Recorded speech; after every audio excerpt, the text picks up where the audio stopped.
Good afternoon.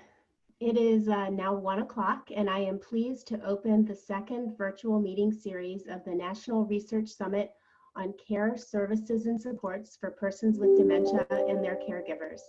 Next slide. My name is Jennifer Wolf, and I have been honored to co-chair the 2020 Summit with Dr. David Rubin, who you will hear from shortly. Next slide. This event has been made possible by the National Institute on Aging in collaboration with the Foundation for the NIH.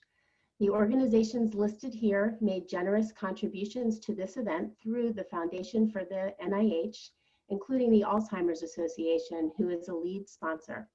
Next slide. I would like to remind the audience that the primary outcome of the 2020 Summit is the identification of gaps and opportunities for research priorities to inform federal agencies, foundations, and private sector organizations. To set the stage for these gaps and opportunities, the summit will also summarize the state of the science and highlight progress that has been made since and as a result of the 2017 summit. Some of this discussion occurred at our first virtual meeting. Next slide. The bulk of the 3 virtual meetings has been structured around sessions related to the 6 themes which are listed on this slide. The first 3 themes focus on persons with dementia and their caregivers and understanding impacts of the disease and their experiences. Themes 4 through 6 are directed at the way we do research. Themes 1 and 4 were discussed at the virtual meeting. Today, we will address theme 2, long-term services and supports in home, community, and residential care settings for persons with dementia and their caregivers. Theme 3, services and supports in medical care settings, as well as a session that attempts to break down these silos that focuses on the present and future of integrated long-term and medical care. I would like to note that the descriptions of each theme and related gaps and opportunities are provided in the online program book agenda and website. Next slide. In addition to the themes, and you can keep progressing, a number of cross-cutting issues were identified. These cross-cutting themes include the importance of understanding and incorporating the perspectives of persons with dementia and their caregivers, disparities, ethics, and apologies, you may want to go backwards 1 slide. These cross-cutting themes include incorporating the perspectives of persons with dementia and their caregivers, disparities, ethics, technology, and etiologies. Each of the presenters has been encouraged to address each of these themes in their presentations, and these cross-cutting themes are a prominent feature of the emerging topics theme, which will be discussed in the 3rd virtual meeting. I'll now invite my co-chair, Dr. David Rubin, to discuss process and logistics for today's meeting. Thank you very much, Jennifer. So the process for creating this summit went through a series of steps to get input from various sources to try to create diverse perspectives. First of all, there was an RFI that was published in the NIH guide in April of 2017. We convened a summit steering committee that had experts both from academics, from public health, from patients and stakeholders. We also received a lot of input from the Office of the Assistant Secretary of Planning and Evaluation under the leadership of Katie Maslow, who convened 5 stakeholders group. We received input from federal partners. We've received input from the NAPA Advisory Committee, and we are providing opportunities before, during, and after these summit meetings for audience participation and engagement.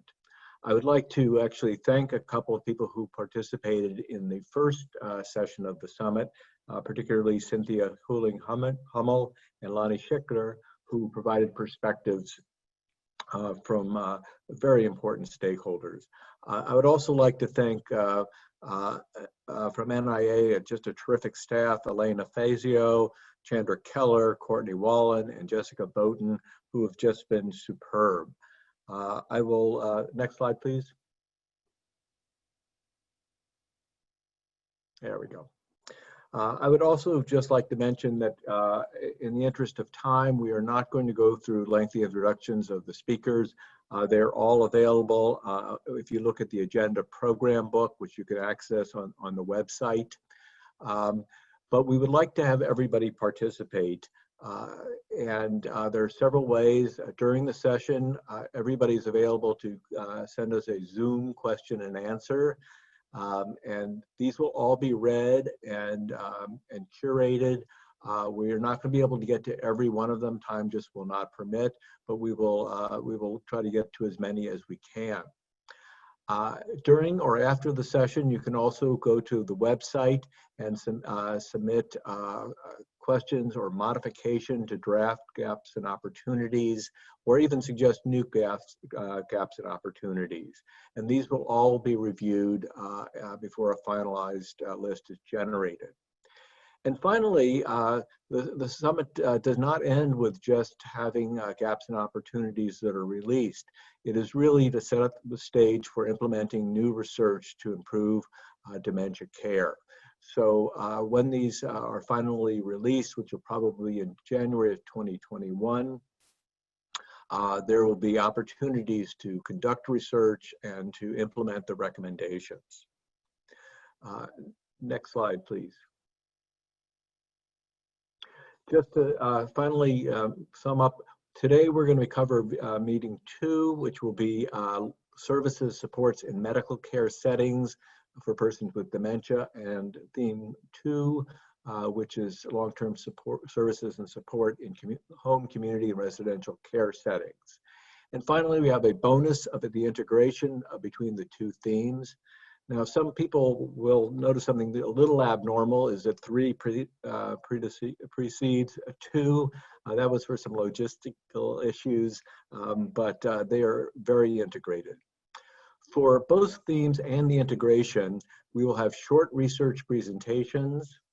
We will have introduction of draft gaps and opportunities, reactor panelist perspectives, and then a moderated question and answer session.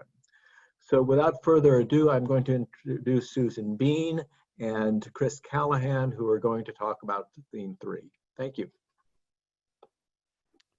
Well, hello, everyone. We're delighted that you've joined us. I am a geriatric medicine physician. I study models of care for dementia. I'm a professor of medicine at Indiana University, and I serve as the Chief Research and Development Officer for Eskenazi Health.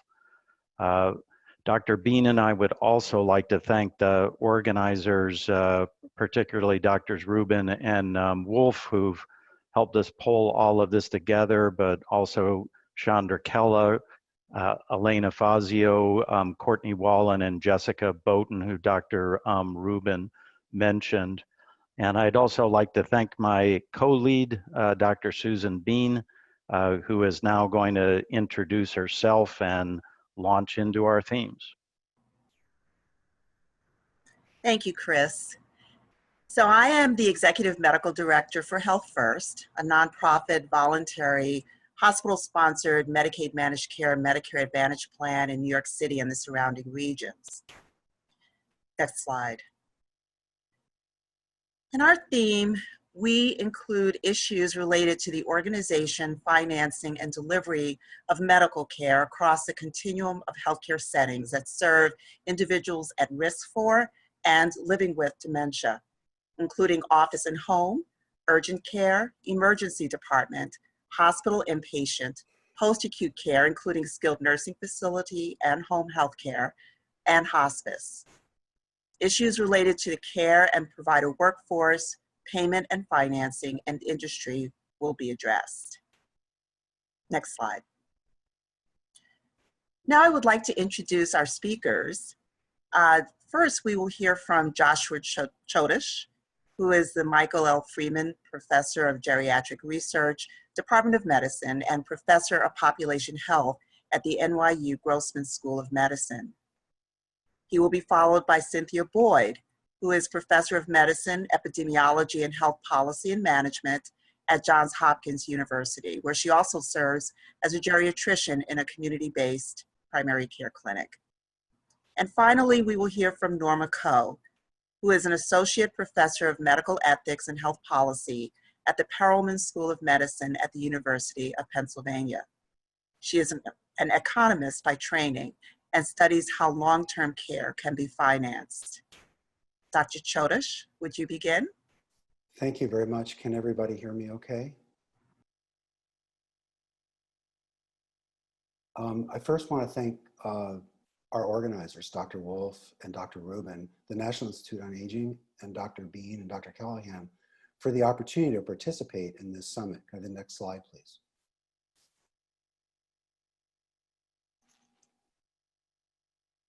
So I have no conflicts. Next slide, please. So I'm going to focus on models of care designed to improve quality of care and ultimately better outcomes for persons living with dementia and their care partners. Model designs require choices. We must first decide whether we focus on the dyad versus the individual person living with dementia or their care partner, where we're going to deliver care and the methods for interaction and with others using whatever mediums we have for communication. But models raise important system issues no matter what their point of entry is, as a standalone model versus something that might be embedded in primary care, in a specialty clinic, and how those entry points interact with community-based and healthcare entities and how much they do so are important considerations. Next slide, please.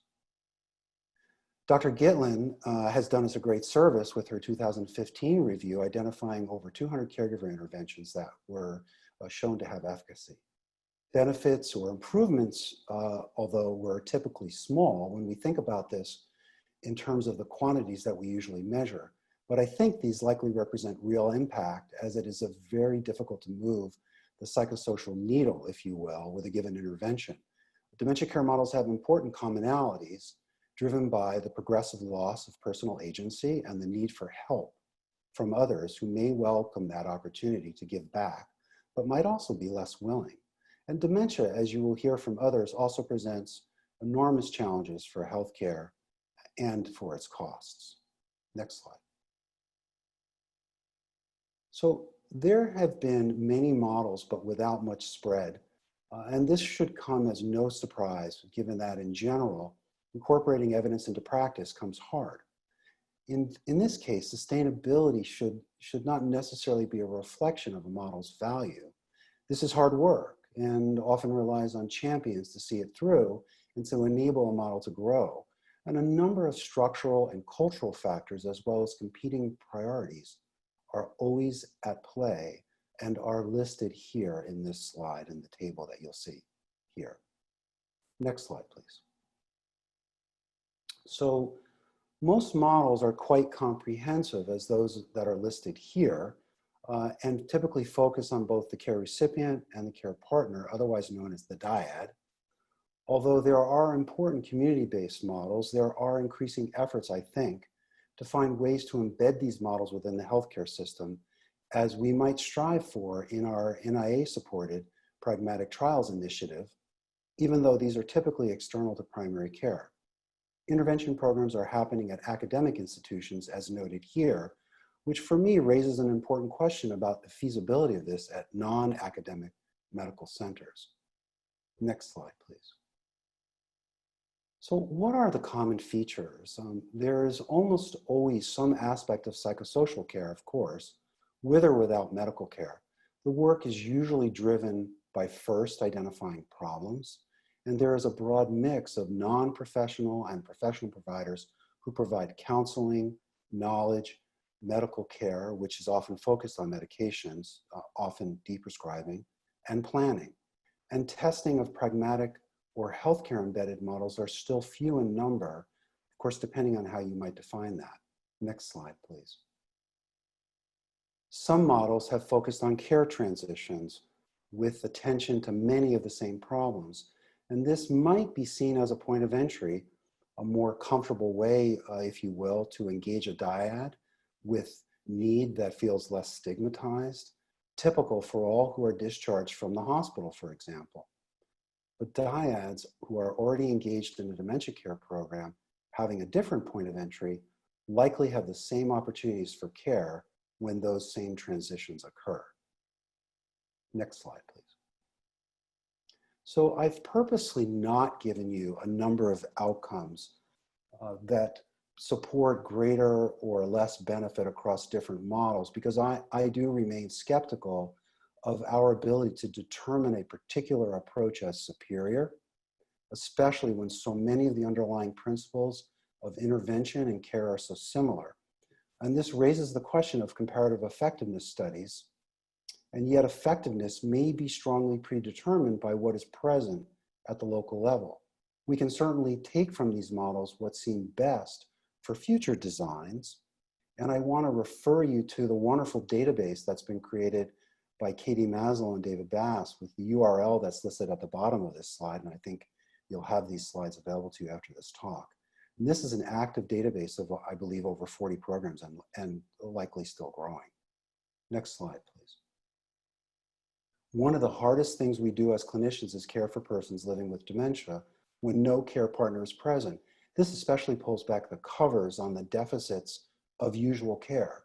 I would argue that we still usually miss recognizing impairment, at least in the earlier stages, unless someone else, a care partner, brings a related issue to our attention, as cognitive and physical functional assessment is still not routine primary care activities.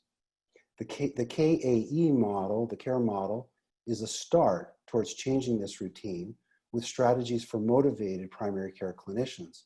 But this is an educational resource and will require much in addition to change practice.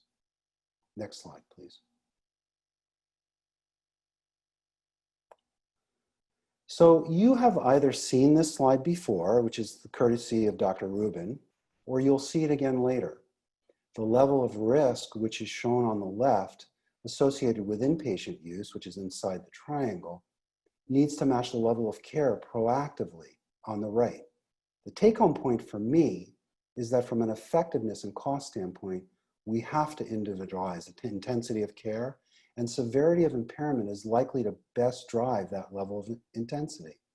This perspective offers an opportunity to be proactive in planning our approach with a population-based perspective, rather than being reactive as crises arise. Next slide, please. So now I'd like to share with you my many questions that I hope you will earnestly consider. First, how do we best achieve concordance between what we have as our results and what is most important to patients and care partners? Specifically, what are their goals? Secondly, do we know whether we should be asking different questions in different ways of people from underrepresented groups? And can we build some attention, I hope so, to issues of trust for people from these underrepresented groups, as I find increasingly that is a very critical issue. How do we identify and address competing priorities for patients and families?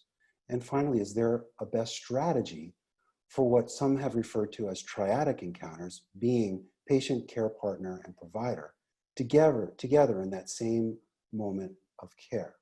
In essence, dementia care is an intimate human enterprise, a uniquely intense human encounter delivered by real people with unique personal strengths and weaknesses, and received by individuals with unique particular strengths, weaknesses, and need, all of which makes this much harder to study. Next slide, please. A few things are clear. Just making recommendations to primary care providers has shown little benefit. We have not really entertained whether primary care with some re-engineering can deliver effective dementia care. Might we do well to clearly articulate the risks and benefits of embedded models versus freestanding models, but health system integrated care models? And should we and can we determine a minimum effective dose to achieve best outcomes? Perhaps for some dyads, less is more, as our best effort might just be adding additional burden to care partners in some situations. Next slide, please.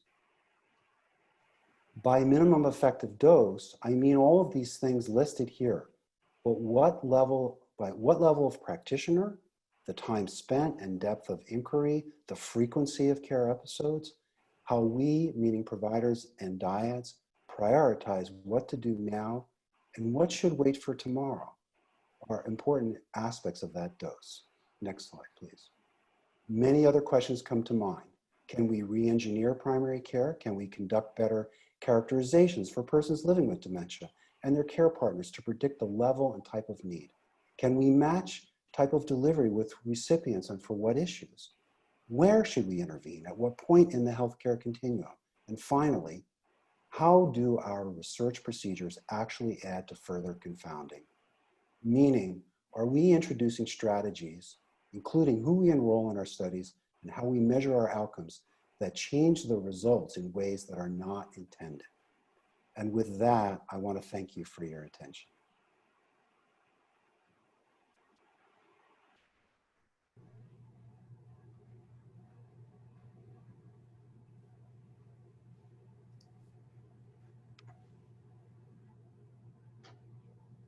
Good afternoon.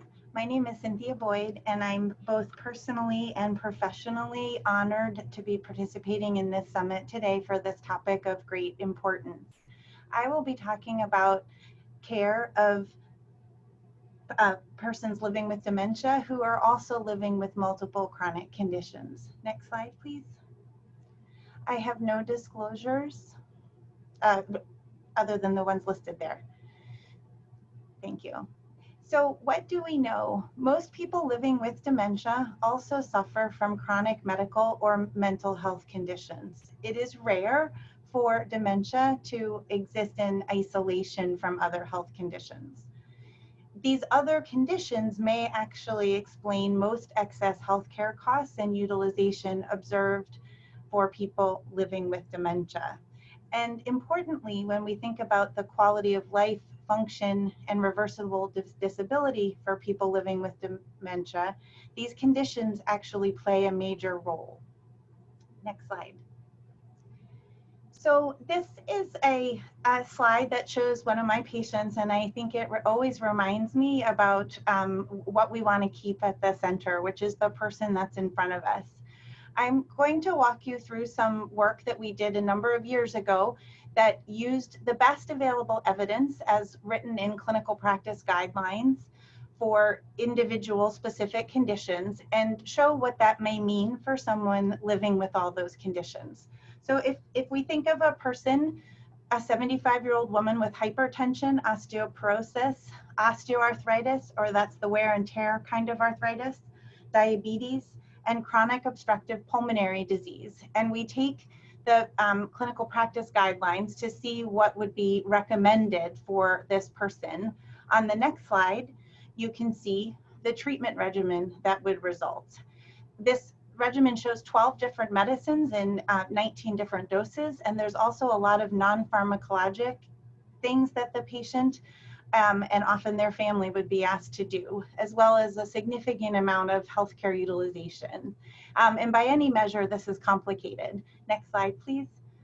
But I think it's really important to recognize the additional complexity if this person also lived with dementia. And I think one of the key things that I think is really important moving forward is that we recognize that we have a lot to learn in terms of helping people living with dementia and their family members figure out which things are actually the most important for them and most likely to help them achieve the outcomes or goals that matter to them. Next slide, please. So it's quite common to live with dementia and multiple other chronic conditions. People living with the dementia in the community have an average of 3 other conditions out of the 10 conditions you see listed here. And this is from nationally representative data. And the prevalence of other conditions is even higher among people living with dementia in long-term care. Next slide. This slide illustrates a really important point that as the prevalence of having 2 or more chronic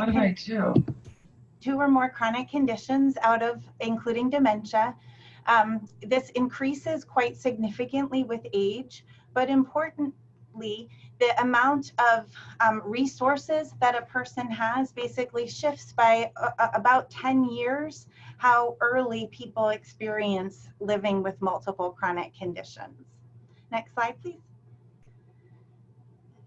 Furthermore, dementia plus multiple chronic conditions disproportionately impacts priority populations, with African Americans and Hispanics more likely to suffer from dementia than whites and spend more years living with dementia. groups that do not have as much resources are also more likely to have multiple chronic conditions and experience poorer health consequences. And these populations are at risk for both under and over prescribing and under and over treatment. Little is known about the rates of both use of medications and use of other types of interventions in these populations. Next slide. So I want to talk briefly about a concept that's important as we think about the important opportunities when we think about people living with dementia and other conditions. For example, the sensory impairments. Next slide. What this illustrates here is sensory impairments may interact with the other parts of the way our brains work, and may actually increase what we observe in terms of cognitive functioning more so than you would see just on the base of, say, one of these pieces alone. Next slide. This slide illustrates a very simple 2-hour intervention with a screening and teaching for patients with dementia, persons with dementia and their loved ones, and an amplification device that shows that not only was there an improvement in hearing, but there was improvement in depression and improvement in neuropsychiatric symptoms when we were treating the hearing and the cognition in a cohesive manner. Next slide. There's a lot that we don't know that we should. How do we implement effective dementia and multiple chronic condition care programs in our current diverse healthcare system? And what are the best ways to effectively address healthcare needs in holistic ways for this population? And we can learn from a broad literature about interventions, but be thinking about how do we apply this to this group? And how do we get the entire healthcare system prepared for and accepting of a population of persons living with dementia and multiple chronic conditions and their care partners, recognizing that when you have other conditions, you intersect with parts of the healthcare system that don't necessarily have dementia front and center in their minds? And how do we approach changing that? And how do we best treat many other conditions in the presence of dementia? Next slide. When we're thinking about how we provide the best care for people living with dementia and multiple chronic conditions, we want to make sure we're using the things that are likely to benefit persons living with dementia and chronic conditions, and we want to minimize the use of therapies that are likely to harm this population, and those that have very little to no benefit, recognizing that they may be pushing out something that that is actually more important for the person to be doing. And that doing this is not like there's a one answer kind of way. We have to do this in a way that incorporates what people living with dementia and their families want and think about in terms of burdens, risks, and benefits. And these themes include thinking about what is health or well-being, individualizing recommendations to match each person, and being able to participate in daily activities. And most decisions are actually preference sensitive. We have some evidence to guide us in this area, but there's much more we don't know. Next slide. Some promising opportunities include addressing opportunities to address both under and over treatment, recognizing that some symptoms will improve if we take away unnecessary or harmful things, but some things are undertreated in persons living with dementia, for example, pain. And we want to figure out how to design and adapt strategies for the management of other chronic conditions for this population. For example, urinary incontinence. Many of our medications may worsen cognition and other issues, but we have not yet developed effective strategies to help families and people living with dementia manage urinary incontinence. And we want to do this in a way that's based on the individual's goals. Next slide. We want to move from a perspective where we're thinking about what is the matter with someone to what matters to you. And this is moving away from a disease-focused agenda to one that's person-driven and goal-directed to guide our research. Next slide. I will close with this example of the Comprehensive Dementia Care Program, which was alluded to in earlier talk. This program represents co-management by nurse practitioners and physicians with a structured needs assessment of people living with dementia and their care partners, and creating and implementing individualized care plans with input from primary care physicians, monitoring and revising this over time, and connecting folks to community services, both for their dementia as well as other needs, and access to clinicians 24/7. An example of a goal which really recognizes that these people are often living with multiple chronic conditions that was identified in this program is that persons may desire less burdensome care with fewer healthcare visits and less pain, which really does require us to take a holistic approach in thinking about what's really best for the whole person and those who love and care for them. And I look forward to discussion and appreciate your attention.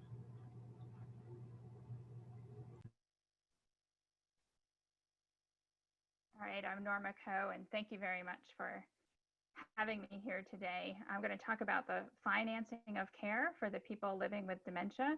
And I'll start with the next slide, please. I'll start with thanking and acknowledging my funders of my work. Next slide, please. Although I have no disclosures for this particular talk. And I'll start with stating what may or may not be obvious to some in the audience, that a lot of the care, when you think about the care for dementia, is actually uninsured. Medicare does not cover long-term care services and supports, which will be the topic of the next session. And there is little acute care available for dementia at this stage directly. Although, as Dr. Boyd mentioned, there are a lot of underlying chronic conditions that may be exacerbated by having dementia. There is private long-term care insurance market, although it's not very popular and the market is shrinking. Medicaid does step in once private resources are drained, and they are now the major payer for long-term care in the United States. Next slide, please. A lot of people, including myself, have spent a lot of time estimating the cost of care for people living with dementia. And while the estimates range and they're all available on this slide, there's no doubt about it, it is expensive. I think the takeaway from this is that Medicare and Medicaid cover a lot, but they don't cover it all. The average annual out-of-pocket costs to families are also substantial, as well as the cost of informal caregiving or caregiving from families and friends. So in total, annual cost estimates are around $50,000 to $60,000, lifetime costs around $300,000 to $350,000. And when you multiply those estimates by the prevalence rates in the United States, we're talking in the $250 billion range. Next slide, please. One way to look at it is to look at prevalent cases. So those are the cases of dementia that are currently in the population. And as highlighted earlier, a small proportion of these costs are paid for by Medicare and Medicaid. And half of them are actually informal caregiving costs. And this is a simple way of valuing informal care by just multiplying the wage of a formal care provider times the hours of informal care. And I'll return to this as to why I don't think this is the best method to use. Next slide, please. Another way to look at it is to look at the costs and how they develop over the course of the disease. So on the left-hand side panel, you can see the numbers and the trajectories of spending by payer for the entire cohort, starting from the year of diagnosis to 5 years after. And you can see that Medicare pays the majority of the costs in the initial year of diagnosis, then it slowly dwindles down to not very much being paid for by Medicare by 5 years after diagnosis. Out-of-pocket spending is the bottom line. The green line is pretty steady across the graph, as well as Medicaid, which is in the $3,000 a year range and pretty steady across the years. What this is missing is that a lot of people aren't eligible for Medicaid. They haven't depleted all their assets during this time period. And so if you look at the right-hand side graph, those are spending conditional on those being alive as well as being enrolled in the program. And so there you can see the trajectories look very different, where if you're on Medicaid at the time of diagnosis, Medicaid is spending $20,000 a year on average. And that only increases over time to if you are on Medicaid and alive 5 years after diagnosis, we're in the $70,000 a year range for dementia care. And not coincidentally, that is about the price of a nursing home for a year. Next slide, please. To get into about informal caregivers, like I mentioned, a lot of it, the estimates are just an hourly wage times the hours of informal care provided. But we know that informal care is a lot more than just a lost wage. We have evidence that it takes a toll on one's health, both physical and mental health.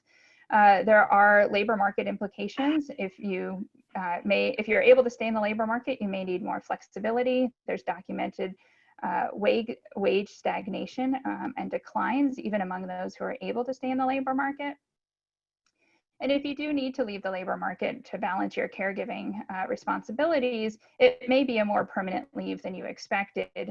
According to our estimates, if you're a woman who has dropped out of the labor market to care for a parent, trying to re-enter, say in your late 50s or early 60s, only 3% will get a full-time job offer, and about 15% will get a part-time job offer. And so it may be a more permanent exit from the labor force than originally intended. Next slide, please. So we built a more comprehensive model that accounts for this lost caregiver well-being and lost time and leisure. And our estimates suggest that the caregiving costs are actually much higher than previously estimated, about $180,000 over 2 years. And when the mother can't be left home alone, as is typical in advanced dementia cases, the estimates go up to about $200,000 a year, indicating that at least 20% higher costs than estimated when you only look at lost wages. And again, it's important to highlight that these costs dwarf the direct healthcare costs to any insurance program. Next slide, please. So what do we need to know? Much like Dr. Boyd and Dr. Chodas were saying, we don't know exactly what is the best care, a way to provide care. And so we don't know how to best ensure that care. And we don't know how much of the financing and the current insurance process is changing people's care decisions and how the finances are influencing these choices. Once we can identify the best care money can buy, we can come up with a way to better ensure that type of care is delivered. 25% of people living with dementia are actually dual eligible, meaning they're eligible for both Medicare and Medicaid. These are very different programs that don't always work very well together. And I think that there's a lot of room to work in improving how these two insurance programs are delivering care for people with dementia and what the implications are for the caregiver. Next slide, please. We really don't know how much the financing model is hindering the acceptance and innovative care models and technologies being provided more widely. The best example of this is telehealth. But prior to COVID-19, there was not a lot of telehealth being delivered, and a lot of that was due because of the financing model. Now with COVID-19, telehealth has taken off, and the financing model has changed. And we don't know, without such a natural experiment like that, and not saying I want another experience like this, we don't know exactly how much the financing model is hindering our innovative methods. And we really don't know what all of the early detection, it sounds great to have early detection. We don't know how to fund that, and we don't know what the implications would be on a widespread basis. Next slide, please. There is a lot to be optimistic about, though. Medicaid and the VA have lots of experimentation and state variation that we really should be looking towards and learning from. There are new data resources on alternative care settings, such as assisted living and memory care. They've been, the actual care settings have been taking off for the last 20 years, but we haven't had great data on them. And so now that we have data, we can actually study the care quality and the cost effectiveness of care delivered in these settings. And I think the NIH Collaboratory's focus on pragmatic clinical trials is actually going to be a great boon to this. Next slide, please. What do we need? I would love timelier data to Medicare, Medicaid, VA, Medicare Advantage, which I hadn't actually mentioned until now, but a third of the elderly are currently insured by Medicare Advantage. And I also think it's important to be thinking about linking across these symptoms. People are insured by many of these programs at the same time and maybe seeking care in different venues. And it would be great to actually have a comprehensive claim system in order to measure utilization and costs. I think that we would love more system and clinical level data on training and practices to try to figure out why there's so much geographic variation, and it'd allow us to really identify best practices, or at least promising practices. Then we can learn from one another. If we can link on a wider basis than just one randomized control trial to another, wider basis on what is happening within a hospital or an ER setting that may actually be changing outcomes and costs. And finally, we have some great data linkages between survey data and claims data to try to fill in some of the gaps in claims data. But I think we really need to be continuing our efforts and maybe even include electronic medical records. And thinking about this as Dr. Church said, not just about the person living with dementia, but we need to think of it as a dyad or a triad of care between the care recipients, the caregivers, the care providers, outcomes, and costs. Thank you very much for listening.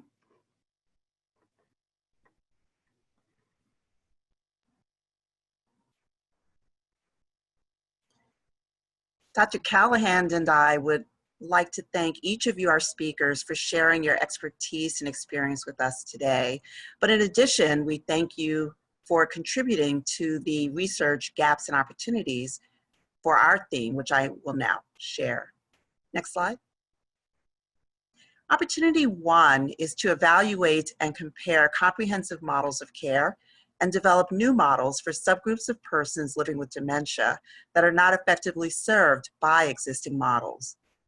Specifically, compare standalone care models that support primary care dyads versus embedded primary care programs.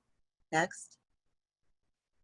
Research opportunity 2 is to determine the core competencies, domains, and milestones needed to ensure that care for persons living with dementia is consistent with evidence-based clinical standards. That is, care that maximizes function and quality of life across the continuum of health professionals who care for persons living with dementia. Next. Opportunity 3 is to develop and test the relative efficiency and effectiveness of strategies to provide persons living with dementia and their caregivers with diagnostic and longitudinal care for all of their healthcare needs, including coexisting conditions. This would be in various settings, typical clinical settings such as ambulatory care networks and small practice settings, and also settings serving persons living with dementia who have limited resources, rural safety net settings such as federally qualified health centers, as well as residential care. Next. Opportunity 4 would assess the impact of promoting early stage care planning, assessment, evaluation of preferences, and advanced care coordination, including advanced care planning, end of life and palliative care, and hospice on the efficiency, effectiveness, and experience of care. Opportunity 5 is to determine the qualitative and quantitative impact of improvements in detection, diagnosis, treatment, and care management of persons living with dementia, including the ability of healthcare providers across all treatment settings, and this would be on individuals, families, and society. Opportunity 6 is to study the effect of access to health insurance on the receipt of person-centered care and the location of care for persons living with dementia. And opportunity 7 will determine how payment affects access and quality of care received by people with dementia in a variety of community and residential settings. And research opportunity 8 would develop and test the ethical implications and cost effectiveness of inclusion of the caregiver in the care team of the person living with dementia. And now I would like to introduce our panelists who will respond to these research opportunities.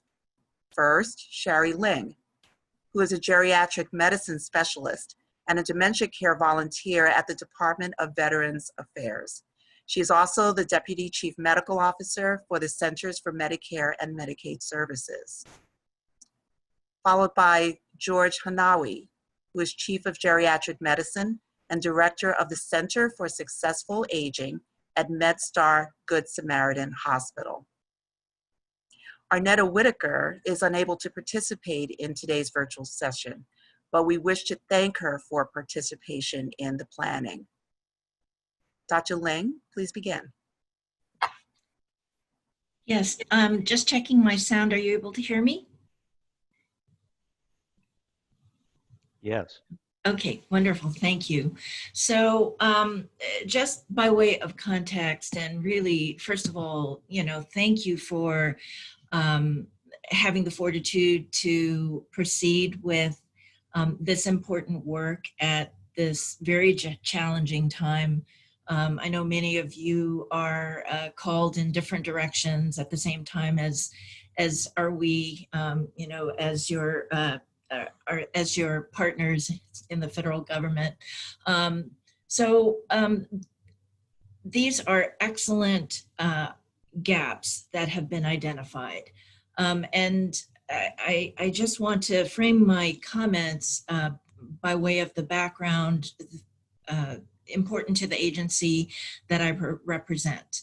The beneficiaries who this important work is about and these gaps are about, the beneficiary population is really increasingly enriched with persons with cognitive impairment and who have dementia, some of whom actually have been informed that they do, others who have it and have not yet been diagnosed. As Dr. Boyd pointed out, many of whom also have other comorbidities. So, all of the work and all of the gaps that you've identified, please do keep in mind that it's about the people who have dementia and cognitive impairment. It's not just about the disease. And I reflect upon all that I've heard today, that you have that framing that's critically important so that we don't end up at chasing one disease versus another disease with any favoritism to any of them, because it's really the people who have it all who are our Medicare beneficiaries. And I think less than 10%, I think the last in 2017, the data suggests that less than 5% just have a diagnosis of dementia. So really the multimorbidity challenge is real. And as such, when you look at the gaps identified, and if I may focus on the different gaps, the gap between evidence to practice, I think one could start in that direction, but as we have learned in our patients over paperwork query on what the potential barriers are to the care that's provided and the challenging journey our patients have to undergo to receive that care over space as well as over time, being that some of the care models are meant to synthesize across providers and others over time longitudinally. I think we find that workflow and how practice rolls in real life really is something that it's hard for us to see when we're immersed in it, but important to understand because the uptake of the results of any of the studies that are done really depend upon the vulnerability that, what is hard about it. And so those of you who have not had a chance to engage with, to really understand what is hard about the care that is being delivered through the emerging care models, I think it's an important dialogue to have. I believe that the gaps identified for care planning and those that put the person at the center of the universe really are about the same thing, although looking at it from different angles. There were several comments that are really critical about outcomes and outcome alignment across the various studies to fill the gaps is really important, as is clarity of the population who you are actually studying.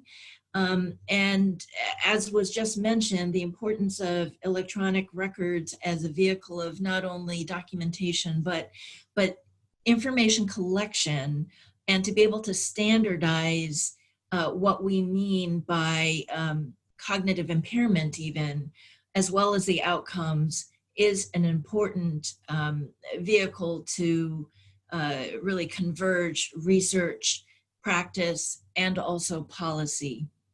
I think the financing that is attached to any of that which is required to provide services based on the gaps that you've identified, it's an important element that few studies actually have woven into their fabric.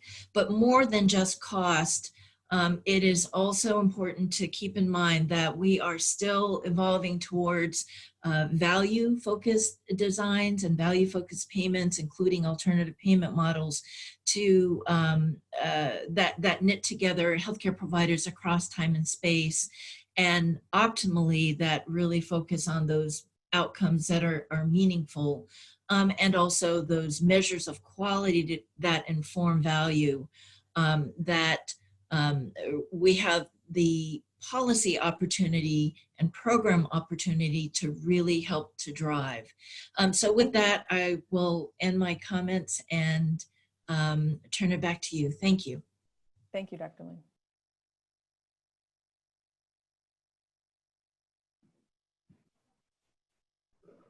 Good afternoon, everybody. Can you hear me? This is George Hanawi with MedStar Health. It's an honor to be with you. Welcome to my office here in the heart of Baltimore City. I'm a geriatrician that provides care on a daily basis at a center here in Baltimore, as I mentioned, in the state of Maryland.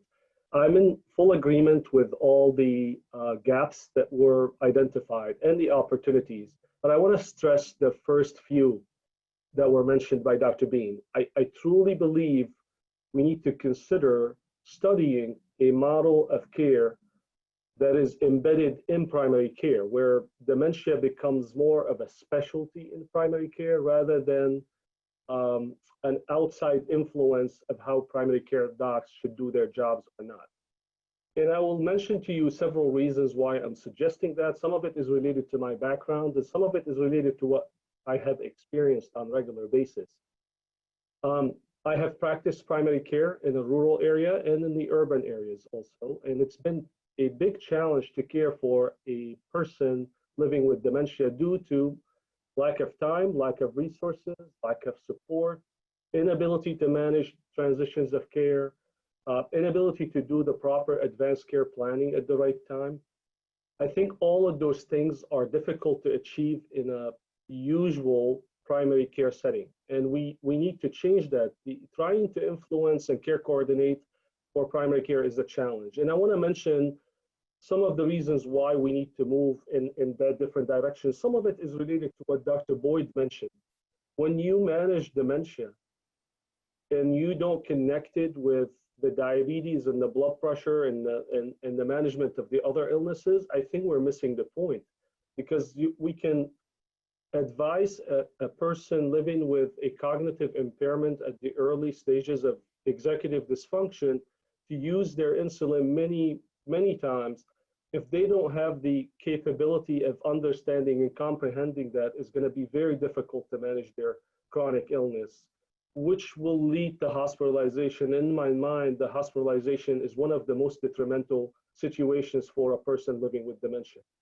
And then when they get hospitalized, our ability to manage them the way we're supposed to is also challenged. Adding to that, if we miss the opportunity to plan and do advanced care really early on in the disease, most of the time we're missing the opportunity to understand what those folks are asking from us as their disease progress. So we need to look and study a comprehensive model that is embedded in primary care that will be responsible and able to care for those folks across the continuum, that provides not only the knowledge and the expertise, but the team-based services that will allow resources, that will allow connections beyond the office, that will allow community health advocates to support older adults living with dementia in their home and their community. And at the same time, that same model should be responsible for the ability to provide proper transitions of care or avoid hospitalizations or manage the hospitalizations at the same time in a way that is person-centered and it aligns with the person's views.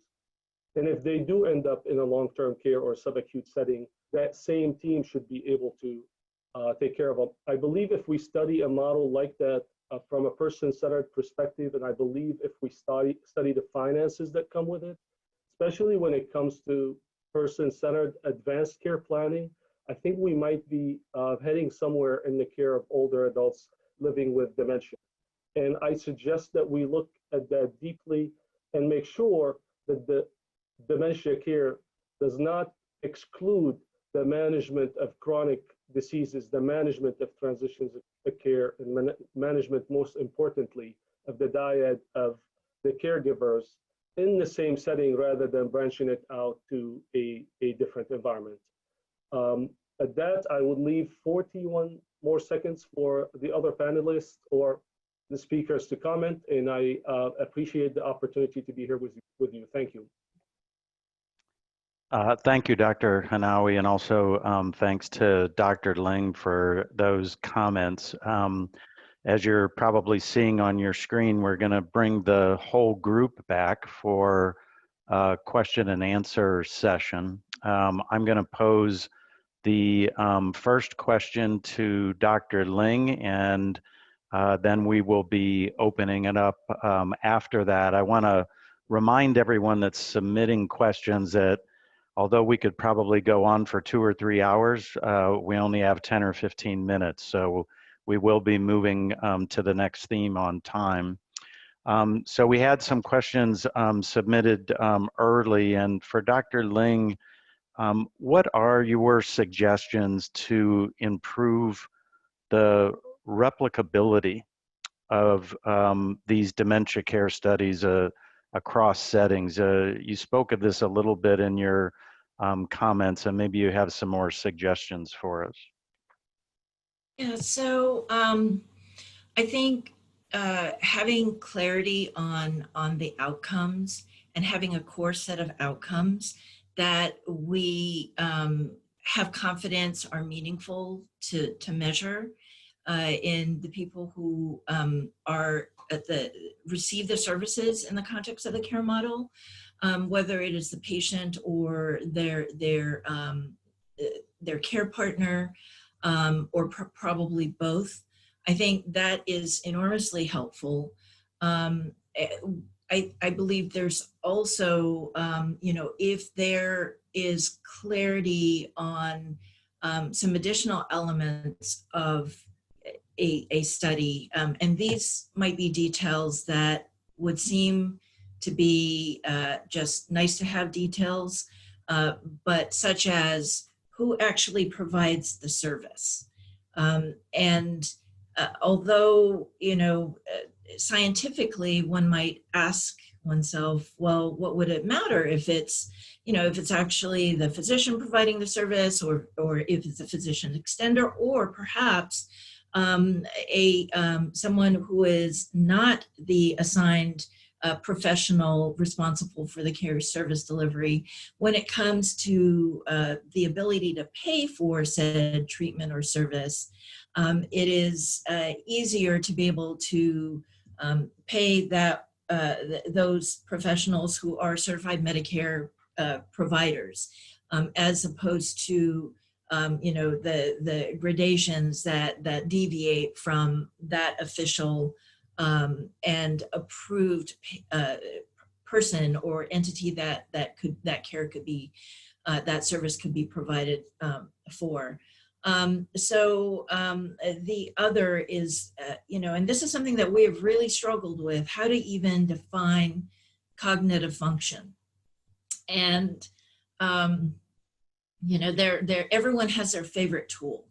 And yet, when it comes to, and I face this in the dementia care clinic, well, there's these tools, and we use this tool this time, and okay, how do you actually assess function in a way that is true to the person and where they are in their level of function, recognizing that there are challenges and floor and ceiling effects and all of that is really, it's scientifically important, and yet makes it difficult for us when we look at the evidence and the totality of the evidence to say that we in fact have all fruit as opposed to apples or oranges. And how do we operationalize a quality measure that will say, here's a numerator population that has been clearly defined on the basis of this set of tests as opposed to this specific test, and to be able to then identify and define and test a quality measure that has true and acceptable test characteristics. It all boils down to the details of what is studied, how you study it, and how you answer the question. So although it may be scientifically really pure to always use like one tool and that is your tool, I understand that. But in real life and in decision making for purposes of quality measurement and not just the measure, but how you measure with that in a population, life is, it is much more complicated. The people are more complicated. We need more flexibility that the evidence then can more easily translate into the care setting in which the tools, the measures, the science can be used. Hopefully that answers your question. Great. A question that came up from the audience is how is a typical Dyadic program design and evaluation affected when a person living with dementia has multiple caregivers or care partners? Maybe we could have Dr. Chodosh answer that first, and Dr. Hanawi might have some follow-up thoughts as well. This is actually an incredibly frequent occurrence, and probably depending on where you live, whether you're living in a rural or an urban environment, but we see this a lot in urban settings. And it's a decision point that has to be made in terms of who's best, or who's delivering the care and who really wants to take responsibility, but who also wants to participate in the research. And so one of the things that we do try to do is not mix and match. So whoever we start with at the beginning of a study like that, obviously we want the person who's having the lion's share of responsibility, if not the lion's share of the direct care for that person living with dementia. And we want to stick with that person because these are personal questions. These are questions that obviously are about more than just the work or the care that they're providing on a day-to-day basis, or the challenges of the decisions that they have to make.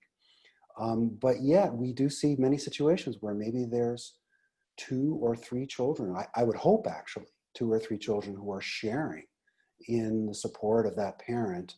But one person ends up being the spokesperson, if you will. And actually that's kind of not it's a problem analytically perhaps, but it's ideal as well, because if you think about this clinically, we actually strive for this.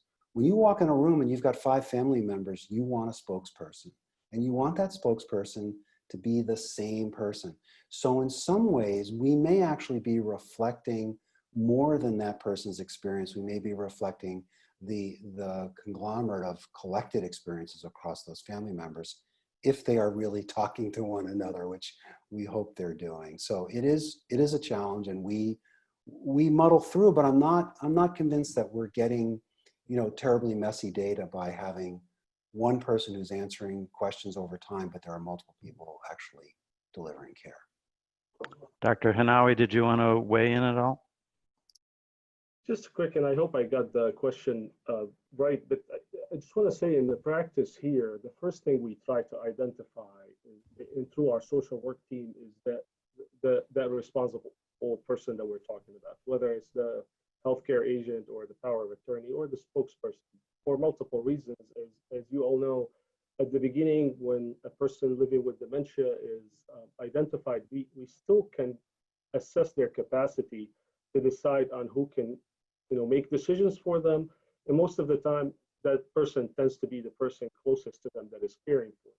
So we try to assess that capacity really early on, which will allow us down the road to be dealing with one person rather than with 3 or 4 different opinions that are conflicting. And we want that decision about who decides and who's the one responsible to be determined by the person living with dementia rather than a random assessment by someone else. So the only thing that I can say about this is the earlier we ask an older adult living with dementia to identify who is the decision maker, the caregiver that they want us to connect with, the better off we are. And if we get to a scenario where they're not able to, it becomes a little bit more challenging because so much of the time, so many siblings that are not involved in the care want to assume responsibility.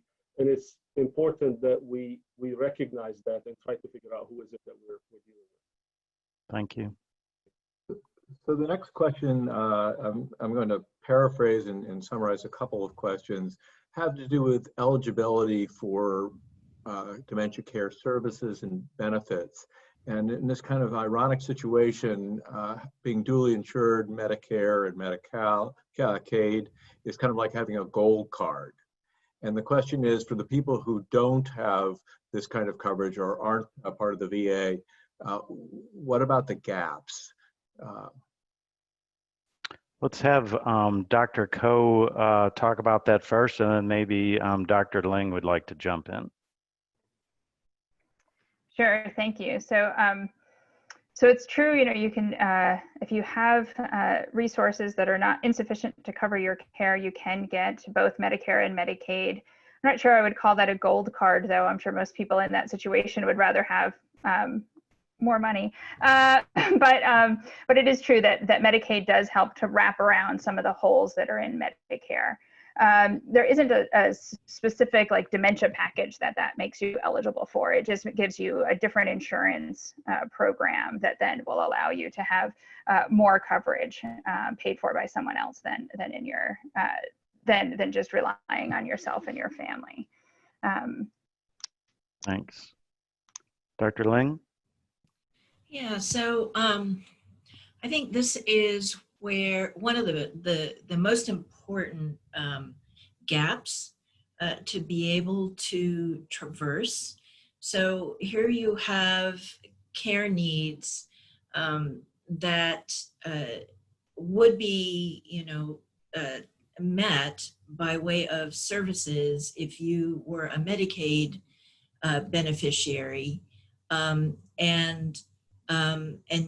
yet because of the benefit category and because the way, and just so that you, this is something that I've had to learn and understand. So Medicare is a benefit that is written in statute. And the statute speaks to reasonable and necessary for the care of a beneficiary for the management of illness or disease or an impaired body part. So, you know, when you think about what the invisibility of dementia, right? It's not a physical thing that you can actually reach out and touch. So it becomes challenging, and yet the impairment that results, I mean, cognitive impairment is kind of like the filter through which all reality has to go through. And, you know, if you have impairments, it will impact on your adherence to the effective management of everything else that you might have. But those are some of and so that's the, you know, statutory challenge that we're facing. We're also facing the challenge that how do you connect the dots on what is paid for, say through Medicare services, and what is saved on the Medicaid side? These are two completely different data sets or data sources. And, you know, to have to wait until people are duly eligible to ask that question is years of missed opportunity, and yet it is really hard to connect those dots. but it would be a really high impact area to actually study. And to focus your inquiries around, right? Putting, again, cost together with quality. And, you know, we're trying to align quality measurement across Medicare and Medicaid, but we know that it is still work in progress, but around things that are meaningful to people with cognitive impairment and dementia and the Medicare and Medicaid beneficiary populations, that's really gold right there. So that work is underway. I will say that there's also some oddities on how we interpret benefits. And as a dementia care provider who's looking at eligibility to make it into the long-term care facility, and that if someone needs to be queued to be able to perform those care needs, then that actually may not count. They have to physically be unable to provide and achieve those functions independently. So queuing doesn't count, even if it makes the difference between you know, success and failure and entry into a facility that the care is needed. That's a policy change opportunity in how the policy is thought about, implemented, and that's where, you know, it's the science, it's the practice, and it's also policy. But that's a very practical example of how sometimes things don't come together in a way that it would make sense, and it's exceedingly frustrating, by the way. So yes, so thank you. If I could just add one more thing on that, with what the gaps are filled with Medicaid really depends what state you're living in. Medicaid is not one program. Medicaid is 51 different programs with a lot of variations in between. So it's hard to answer what gaps get filled because it varies very much on where you're living. And I think I would like to just close by going back to Dr. Boyd's presentation, that a person living with dementia is often not afforded the opportunity to guide that pathway economically because the advanced care planning doesn't happen early enough, the medical care is not taking into account comorbidities in sufficient manner. So this is really where the medical care comes together with the financial and all of the other pieces that can lead to a more fulfilling and life with quality for persons living with dementia and their caregivers. So at this point, I have to be the Grinch who stole Christmas here and say that I want to thank our panelists, our speakers, and most of all, our theme co-chairs. We are going to adjourn this part. A lot of really great questions came in that we weren't able to answer. Some of them actually might be appropriate for the integrated theme, so you may want to resubmit them later. And we're going to take an 8-minute break. So that would mean people would come back at 2:22 on the East Coast and 11:22 on the West Coast. And if you're in between, figure it out. So thanks, everybody, and we'll see you in about 8 minutes.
So good afternoon.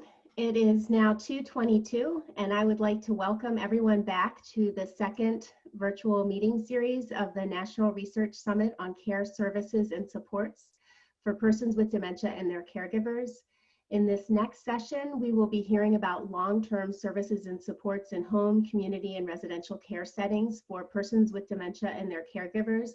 And I'm pleased to invite the theme leaders, Drs. Robin Stone and Cheryl Zimmerman, to introduce themselves and kick off this next section. Sure.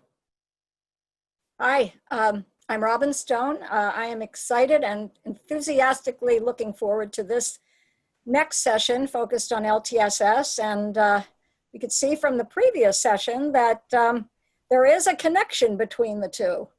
I am the Senior Vice President for Research at Leading Age, which is a national organization of nonprofit aging services providers headquartered in Washington, D.C. And I'm also the co-director of the Leading Age LTSS Center at UMass Boston.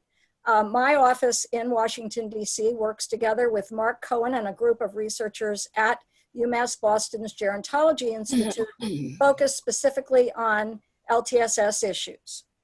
And I'm going to turn it over to Cheryl, who's my co-chair, to start us off.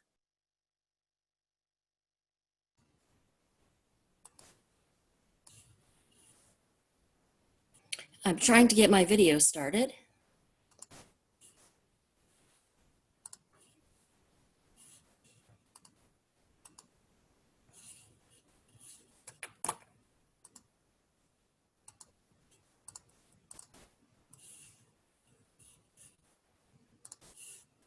Well, can you hear me? Apparently you can't see me.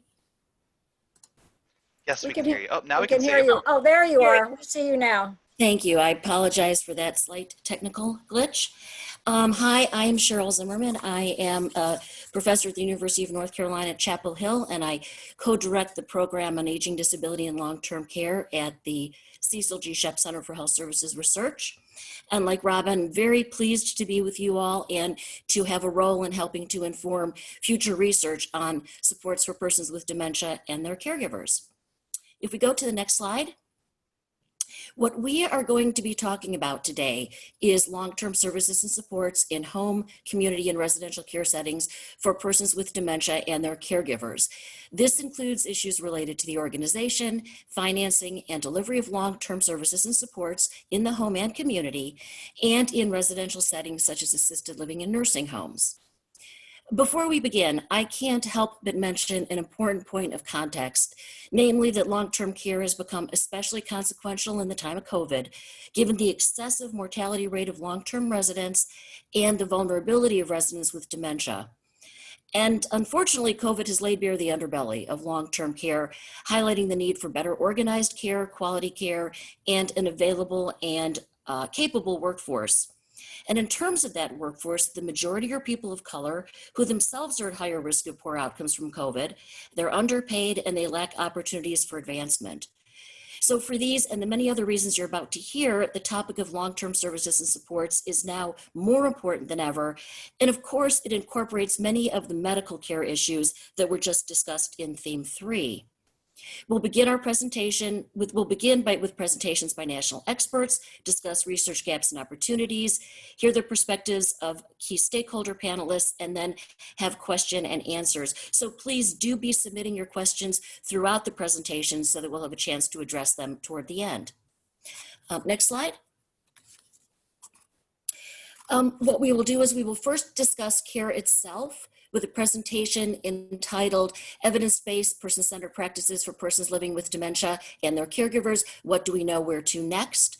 By Dr. Kimberly Van Heidsma, who's an associate professor and director of the program for Person-Centered Living Systems of Care at the Pennsylvania State University.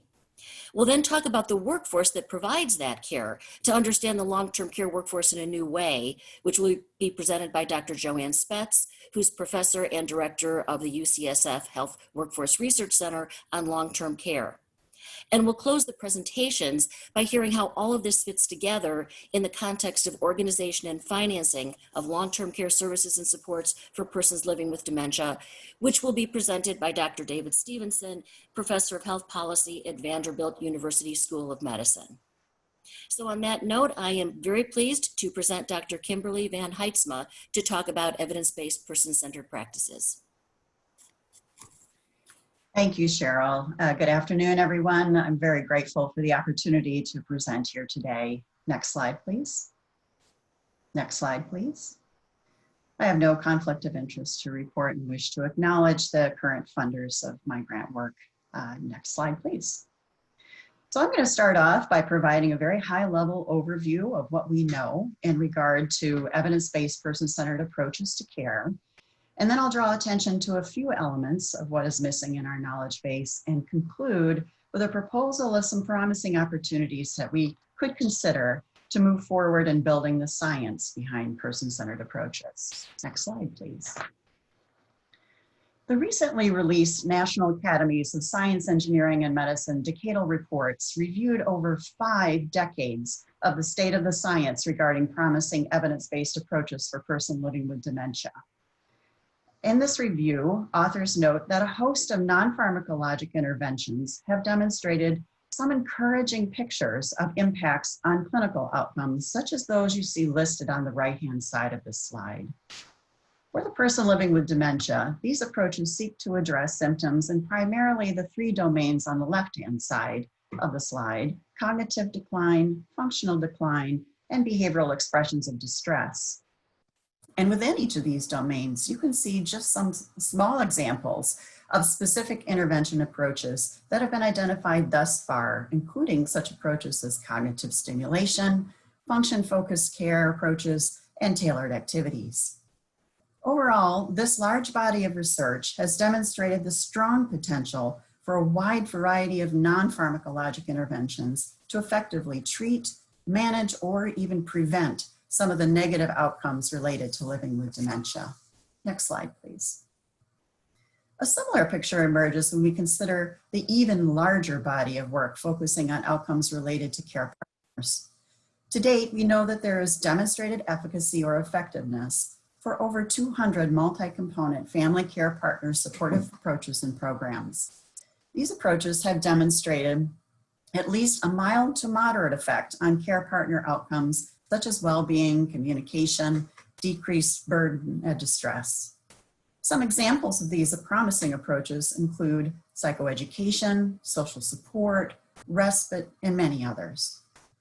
Furthermore, we've also learned a great deal about what specific elements of these programs make them effective, such as tailoring and skill building, for example. For those interested, please check out the 2 website resources listed here. These are examples of good resources to find a compilation of evidence-based programs, one designed for family care partners and the other for staff care partners, providing care in long-term living residential environments. Next slide, please. However, despite this encouraging body of work, we still have much to do. So first, in spite of the promise of the large evidence base for these care approaches for persons living with dementia, we can still improve our scientific rigor in regard to a host of issues. Some of them include things like adapting interventions for application in diverse populations, which we've already heard quite a bit about in this summit. Second, considering how interventions affect on more near-term endpoints may also relate to longer-term outcomes. Many research only take into account the near term, as well as the need to build a better understanding of the effective mechanisms of action for these interventions, all of which are critical to advancing intervention science through the care approaches related to persons living with dementia. Next, as we lack, as Dr. Coe mentioned in the previous presentation, we do lack a good understanding of how to make these interventions pragmatic enough for implementation and dissemination into the real world of care. We see this again, as Dr. Zimmerman mentioned, especially in light of those tremendous changes in the context of care brought on by COVID-19. And we are very fortunate that the NIA Impact Collaboratory has taken this issue head on, and you'll learn more about this in the next and final virtual 2020 summit. Finally, and where I'd like to spend my time, the remainder of my time, is the growing consensus of the value of expanding our focus to a broader range of outcomes that matter to persons living with dementia and their care partners. By and large, evidence-based care approaches have focused on outcomes identified by researchers, which are decline and deficit focused, rather than how to best optimize the experience of living with dementia to allow what most people want as their goal in life, which is to flourish. Next slide, please. Given the enormous amount of work that has been done in helping us to create a clearer picture of optimal dementia care, we are at an ideal stopping point to consider more carefully what outcomes we should be seeking to affect. And as Lewis Carroll said, if you don't know where you're going, any road will get you there. Next slide, please. When we consider what outcomes matter to a person with dementia and their care partner, two categories are helpful to consider. First, what constitutes a successful impact of an evidence-based approach? And second, what elements of care delivery are essential to produce that impact, as well as relevant and important from the perspective of the person living with dementia and their care partner.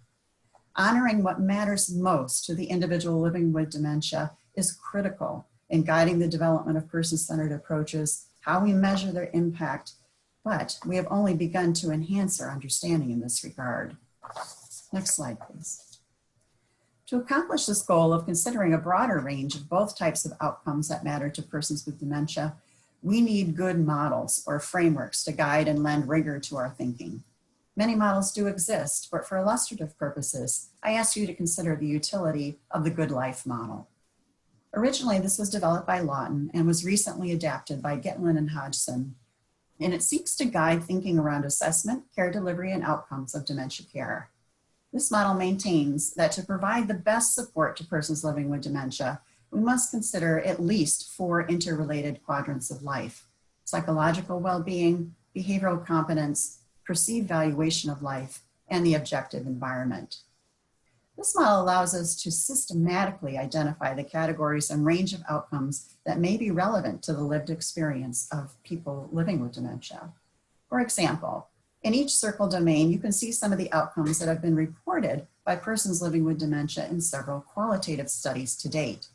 They report outcomes such as positive affect, hope, and joy are important to them, as well as having a sense of purpose, personal growth, and dignity. Next slide, please. To say something about care processes as a framework, with this dementia care practice framework was highlighted in the first virtual summit and is being actively used by the Link AD project to delineate 8 types of care processes considered to be important by persons living with dementia and their care partners. Suffice it to say that models such as these and many others are critical to focusing future research efforts to effectively identify areas for new measurement development, guide our thinking regarding mechanisms of action, and ultimately help us develop evidence-based approaches that impact outcomes that matter to persons that live with dementia. Next slide, please.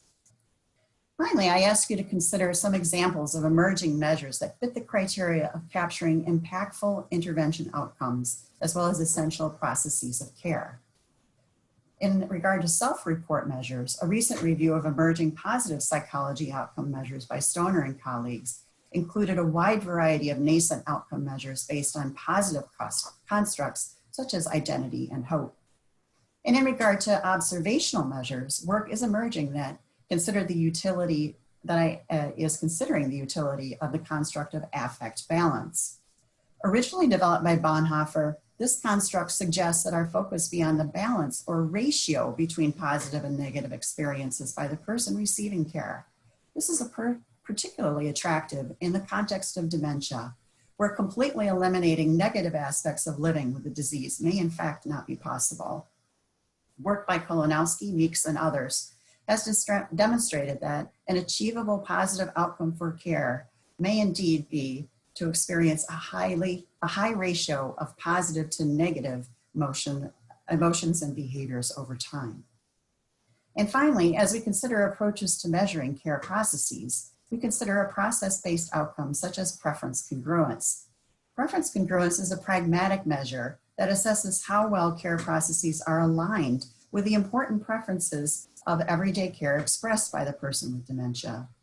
The documentation of importance may come from either self-report or observation of the person's response, and care that is aligned with these stated or observed preferences.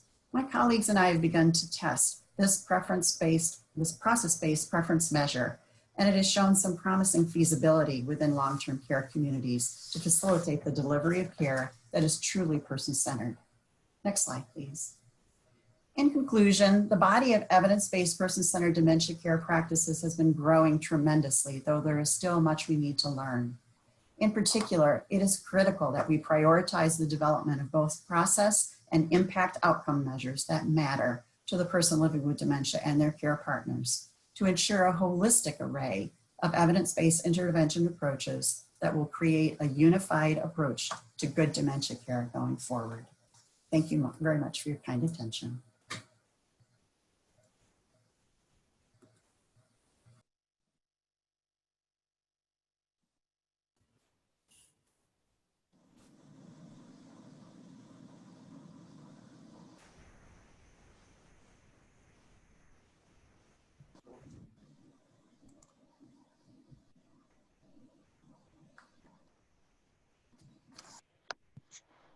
Dr. Spetz, we're ready to have you start. Great. Hi, this is Joanne Spetz. I'm at the University of California, San Francisco. And next slide. Today, I'm going to be talking about the long-term services and supports workforce that is aimed at serving this population that lives with Alzheimer's and related dementias, and trying to think about that workforce in a new way. Next slide, please. This presentation is relevant to several of the themes of the summit: technology, health disparities, and the perspectives of people living with dementia and their caregivers. Long-term services and supports, next slide please. Long-term services and supports employs millions of people. Within this workforce, most of these jobs are in occupations that do not require a college degree. The largest occupation by far is personal care aides at 2.4 million people, and they work across a variety of care settings. Another 1.1 million people are nursing assistants, and 800,000 are home health aides. Job growth is expected to be very high over the next decade for direct care workers in the home, at 36% for personal care aides and over 36% for home health aides. It's worth noting that estimated employment of community health workers in these data is too low due to the way that these data are collected. We think that many more people are providing long-term services and supports in community health worker types of jobs. Note that community health worker employment is almost certainly an underestimate. It's really important to remember that. Next slide, please. Although most of the jobs in long-term services and supports do not require a college degree, there may be benefits to formal training for direct care workers, but we don't really know the impact of training on clients, their families, or the workforce itself. Specific questions include the impact of training on client outcomes, how training impacts the family and the caregivers who are involved in supporting their family members, whether training affects the care team's effectiveness, linking back to primary care, geriatricians, and other specialists involved in the care team, and whether training leads to cost savings. Next slide. For example, the Centers for Medicare and Medicaid Services Innovation Center supported 3 projects that aimed to train home care aides. Workers were very satisfied with the training they received, and they reported that they perceived they gained caregiving skills and knowledge and felt more confident to take on their job. Those receiving care perceived quality of care was higher after the workers received training. But the research team couldn't really examine changes in healthcare services for most of the participants. In California, the researchers found a decrease in emergency department visits, which produced cost savings, and a separate evaluation also found reductions in hospitalizations. But in South Carolina, no cost savings were measured. The biggest problem is that the pilot projects were small and can't be considered conclusive in any way because of the size of the pilots. They do suggest that there is value to training, and more research is needed to identify what training strategies are effective and most valuable. Next slide. With this lack of evidence, we see tremendous variation across states and even within states about training requirements. For long-term services and supports workers that are in programs supported by Medicaid programs, 10 states had no training requirements at all in 2014, and 21 states had different training requirements for different specific programs within Medicaid.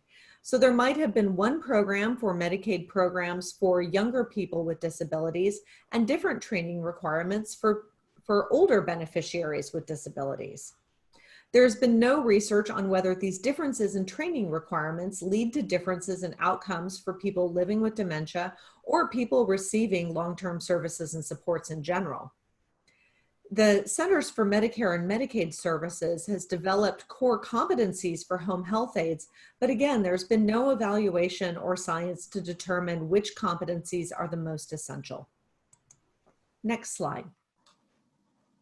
Another topic about which we know little is whether and how much variation in what home care aides are allowed to do affects people living with dementia or people receiving long-term services and supports in general. Some states are very restrictive, not allowing home care aides to administer any medications, help with insulin injections, or engage in most care tasks such as these. In contrast, other states allow home care aides to do these things. Some have a very expansive set of tasks that can be delegated by a nurse or requested by the client. Some states require training for this and some do not. There is a lot of variation. The argument for restrictions is to protect clients, but there is very little research on whether such regulations actually improve outcomes. Some qualitative work that our team at UCSF is finishing found that clients may be more likely to be forced to move into facilities for care when restrictive laws limit the ability of their home care aides to meet their care needs. But there have been few published studies of this topic, and more research is needed to understand the impact of these regulations and which regulations are most beneficial to consumers and patients. Next slide. Now, I've been focusing on home care aides because they are by far and away the largest occupation providing long-term services and supports. But we also have to recognize that interprofessional teams are essential to meeting the needs of people living with dementia and their caregivers. We now have shortages of physicians with specialization in geriatrics and related fields, and these shortages will almost certainly continue to worsen in the future. We need to advance team-based approaches to ensure an adequate workforce to provide long-term services and supports. New occupations, such as dementia care specialists, can play an important role, as can approaches that integrate home care aides into the care team and in general improve communication and coordination among team members. But we don't know how to scale up the good models we have seen, which payment structures will help advance team-based care, or what implementation strategies will be most successful. And we need to recognize that there is not likely a single best practice. We will almost surely find that there are many approaches to team-based care that produce high-quality, person-centered care for people living with dementia. Next slide. Technology solutions to healthcare issues are proliferating, including for long-term services and supports. This graphic is from a taxonomy of emerging technologies in long-term care that was developed by our team at UCSF. We found that many of these new technology developers are paying little attention to how their products interact with the workforce or the implications of the technology for the workforce that we will need in the future. Quite frankly, many developers are working in a vacuum without community input. This needs to change to meet the needs of people living with dementia and their caregivers. We do have evidence that some technologies are effective and have explored the workforce needs to deploy them effectively. For example, remote monitoring technologies are well established for many health conditions, and a growing body of research provides guidance on the training and workforce needed. Some research is emerging on technologies that track patients and workers in assisted living facilities, such as through wristbands and employee badges that have sensors. But we need to examine the workforce and care implications of home tablet technologies that aim to facilitate communication with the full care team, virtual reality systems that aim to address a variety of challenges from training through helping to alleviate symptoms, and virtual pets, which are designed to provide a calming environment. Next slide. Finally, we need to recognize the increasing diversity of our population and our workforce and learn how to leverage it to advance person-centered care. Establishing training and ongoing support to advance principles of cultural humility and person-centered care is challenging when we are working with so many different occupations and so many people needing support in the community. There are some incredible model programs out there, but these need to be expanded, extended, and examined to maximize the impact and address the needs of all people living with dementia. Thank you.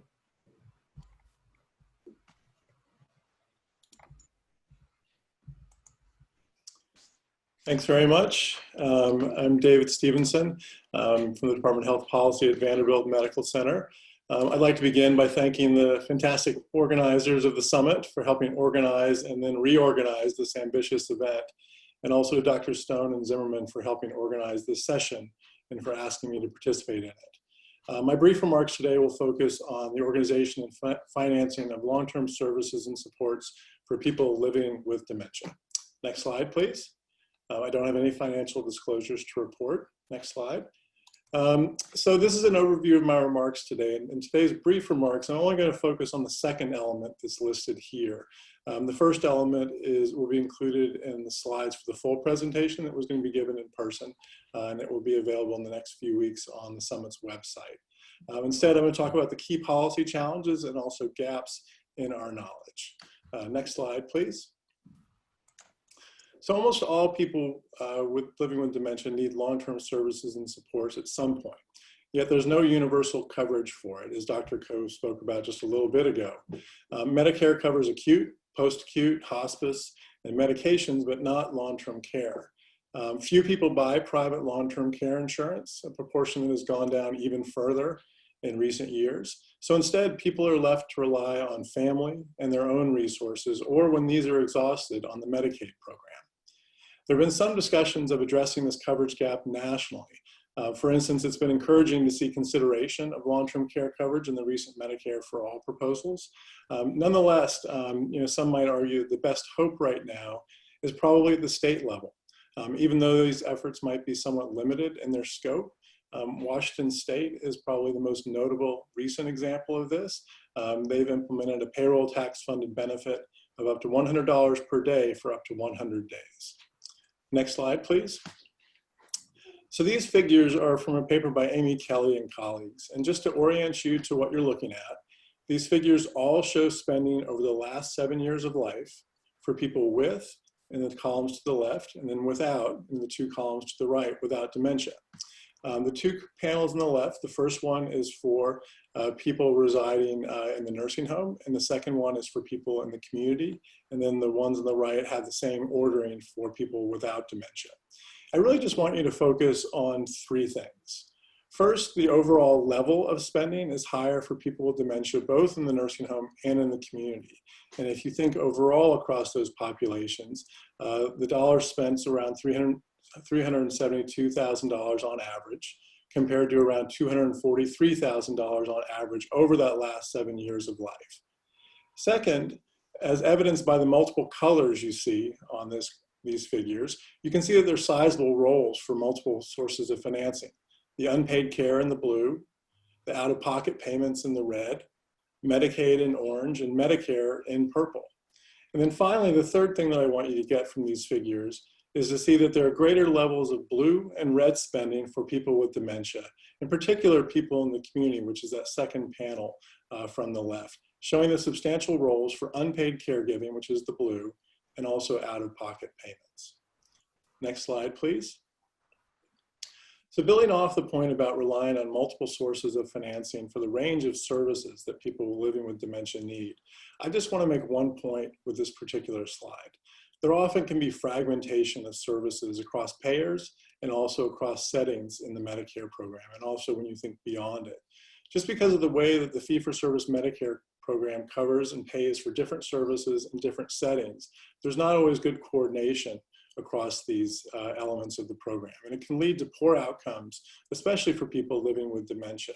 And in particular, people living with dementia can have more intensive service use than might be necessary or than they might desire. Next slide, please. So recent policy approaches have tried to address this fragmentation challenge through a greater emphasis on value-based payment approaches. These include things like bundled payment demonstrations, accountable care organizations, and various managed care approaches, including the Financial Alignment Initiative. For the integrated payment demonstrations in particular, there's surprisingly little evidence about the impact of these programs on quality of care and even on costs. There's some evidence that plans can be effective in reducing institutional services like hospital stays and nursing home stays, but there's really no evidence that's specific to people living with dementia. And I should also note that one specific caution is that managed care plans' emphasis on care coordination and also patient engagement can be especially challenging for people living with dementia and their families. Next slide, please. So across these integrated plans and more generally in settings like nursing homes, we need to ensure that we have adequate quality measures in place. There's really three key reasons for this. First is just to monitor and ensure quality of care and to make sure that there's at least a minimal floor that exists for all individuals. The second element is to promote accountability and to incentivize quality of care, for example, through the integration of quality metrics into payment. Third, to assess payment adequacy and make sure that plans and policies are really achieving what they should, for instance, integrating quality measures into the Accountable Care Organization program. There's been really key foundational work that's been done in these areas by efforts like the National Plan to address Alzheimer's disease. But from my perspective, it seems that these measures, especially those that are specific to people living with dementia, are still relatively underused and emphasized. The bottom line here is really that we need to do better as we move forward with these efforts, especially to incorporate measures with relevance for people living with dementia. Next slide, please. So I want to end with a few slides that are focused on a particular challenge for people living with dementia that I've done some work on, end-of-life care. Historically, end-of-life care for people living with dementia has had multiple challenges. In particular, it's often been characterized by intensive service use, hospitalizations, ICU use, feeding tubes, and also poor coordination of care, punctuated by multiple transitions, often at the very end of life. Hospice use has increased considerably for people living with dementia, but there's little Medicare financing for palliative care beyond this, especially for outpatient palliative care. So if you don't elect hospice, there's not great access to palliative care. So the final point of context is that even though more people with dementia have died at home in recent years, the nursing home is still really a predominant setting for these individuals at the end of life. Around 7 in 10 people with advanced dementia, for instance, die in nursing homes. Next slide, please. So I'd like to touch briefly on some challenges as I wrap up in this particular area. First, hospice can improve end-of-life care for people with dementia, but the current structure of the benefit can limit its reach. In particular, the 6-month prognosis requirement isn't really a great fit for many with non-cancer diagnoses and people living with dementia in particular. Also, hospice doesn't address many of the systemic challenges that can impede people with dementia from receiving high quality and sufficient care at the end of life. First, even though more individuals are staying at home in their final months of life, hospice is not a long-term care substitute. It really can't provide the ADL supports that many people need in addition to the skilled end-of-life care. Second, layering hospice into nursing home care doesn't address some of the broader challenges that can impact nursing home quality, most of all for the many who still do not enroll in hospice at the end of life while they're living in a nursing home. And then finally, there are substantial racial and ethnic disparities in hospice enrollment, with Black and Hispanic individuals being much less likely to enroll in hospice at the end of life. The bottom line here is that improvements to end-of-life care must be supported by a comprehensive and person-centered approach. Next slide, please. So some final thoughts. It's hard to overstate the importance of long-term services and supports, whether from a cost perspective or just from a supportive service perspective in terms of being able to stay at home. Second, many of the general challenges faced by people with intertwined medical, social, and supportive service needs are especially problematic and challenging for people living with dementia and their families. And finally, as we move forward with care coordination and quality improvement efforts, we need to make sure to keep the preferences and needs of people living with dementia in mind to ensure that we finance and deliver care that's aligned with what they want and what they need. Thanks very much.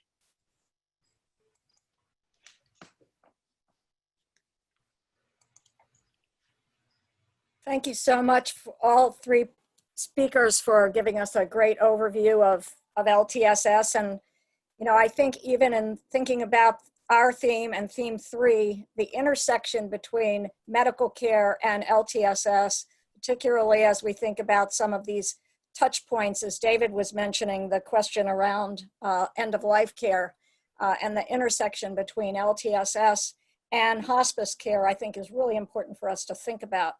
I'm going to turn now very quickly to the research gaps and opportunities, if I can have the first slide. We have a lot of them. I'm going to try to go through them quickly.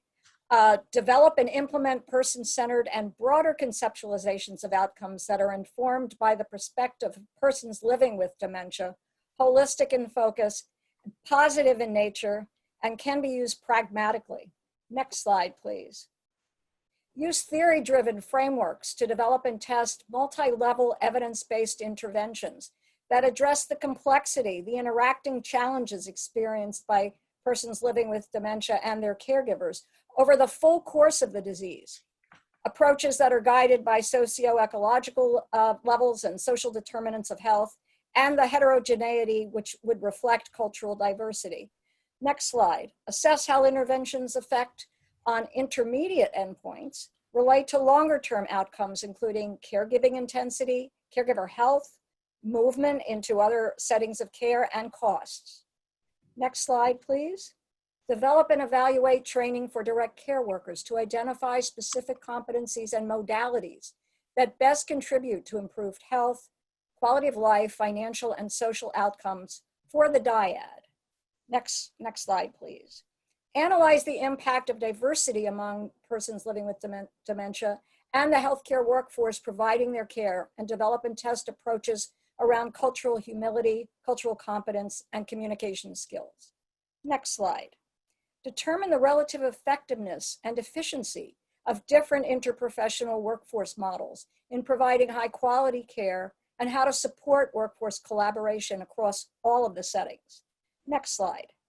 Analyze the interactions between caregivers and healthcare workers and technologies designed for the care of persons living with dementia, and determine how this technological change will affect workforce needs and the education and training that the staff actually needs to use them effectively. Next slide, please. Using measures that evaluate quality across LTSS settings in which persons living with dementia receive their care, evaluate and refine alternative payment models, quality oversight efforts, and public reporting initiatives. Next slide. Conduct research to examine the adequacy of payments for care received by persons living with dementia in value-based payment efforts in the Medicaid and Medicare programs and other alternative payment models, including the ACOs and bundled payment initiatives, as well as their effects on out-of-pocket expenses. And then finally, assess whether and how eligibility and payment policies for specific benefits such as hospice, post-acute care, and psychological services pose barriers to persons living with dementia and their care partners from receiving the supportive, palliative, and end-of-life care services they need, and evaluate ways in which these policies might be performed to better meet beneficiaries' needs. So I'm going to remind you that these are all online, and so you can access them, and please make comments and even add others that you see fit. And now I'm going to briefly introduce, we have two wonderful panelists, Alice Bonner, who is a longtime colleague of mine, and I was trying to actually trace her whole history, but she's currently at IHI as a senior advisor, as well as working with a really cool program called Capable. And then following Alice, we will hear from Laurie Sharon, who is a dementia mentor, which I actually love that, that title, and also on the board of directors for the Direct Care Alzheimer's Alliance. So Alice, I'm going to turn it over to you. All right, thank you so much, Robin, and hello, everybody. It's great to have this opportunity to be with you all today. And I hope you're feeling some positive momentum and feeling that we can speak with a collective voice, hearing all these great presentations today, and that we can create a compelling case for implementing all this great research that you all are doing and we're hearing about. So I wanted to focus on a couple of the areas where there were some key recommendations today, just 3 or 4 of them to kind of hone in and talk about specifics. And recommendation number 4 is to develop and evaluate training for direct care workers that best contribute to improved health, quality of life, financial and social outcomes for persons living with dementia. So as Dr. Spetz discussed, we have a workforce crisis here. And it's not only about training. Yes, training is vital and we need consistent, reliable methods and skilled trainers in all regions and all nursing homes. And, you know, the training by itself won't be enough unless we can evaluate the effectiveness of those training programs. And in addition to all of that, we know from scientific studies and resident, family, and caregiver experiences that we need more and better supervision and support, particularly of certified nursing assistants, CNAs. We need to combat loneliness and isolation, which we know is written about quite a lot in that particular group of workers. And we need to provide career ladders and career lattices that lead to career development for CNAs, not just, oh, you're a wonderful CNA, are you thinking of going to nursing school? A lot of CNAs will say, that's not what I'm interested in. I want to develop as a CNA. We need to promote and execute changes that are going to lead to a living wage. And you heard other speakers discuss this, but the US Census Bureau estimates that CNAs earn between $12 to $17 an hour across the country, you know, about $26,000 a year in annual salary. So, you know, not a living wage. A lot of these individuals are people of color, single mothers or dads, and they're working multiple jobs to make ends meet. So we can do something about that now. And that's one of the things that we wanted to say very, very clearly. So recommendation 6, if we move on to that, was about determining relative effectiveness and efficiency of different interprofessional workforce models in providing high quality care to persons with dementia and how to support collaborative workforce across home, community, and residential settings.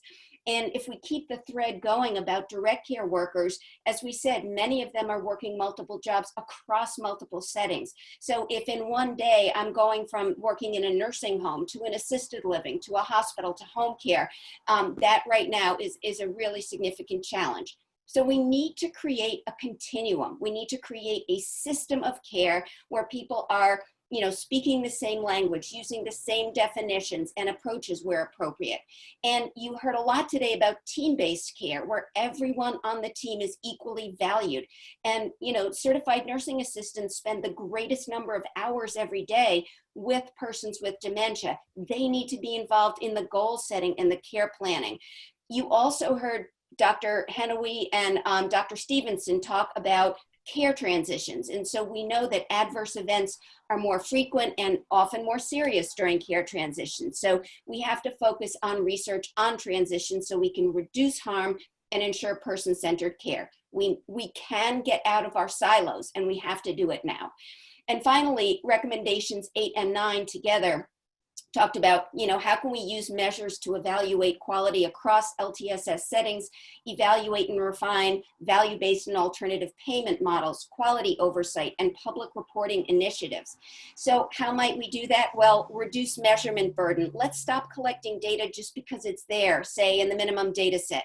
Let's collect the data we need that's going to drive policy and drive public health initiatives and also clinical practice. So in closing, you know, the time is now, and we've heard this all day so far, and you'll continue to hear it. As we generate more and more research, let's put it into practice at the point of care. You heard Dr. Van Heetsma talk about this and others as well.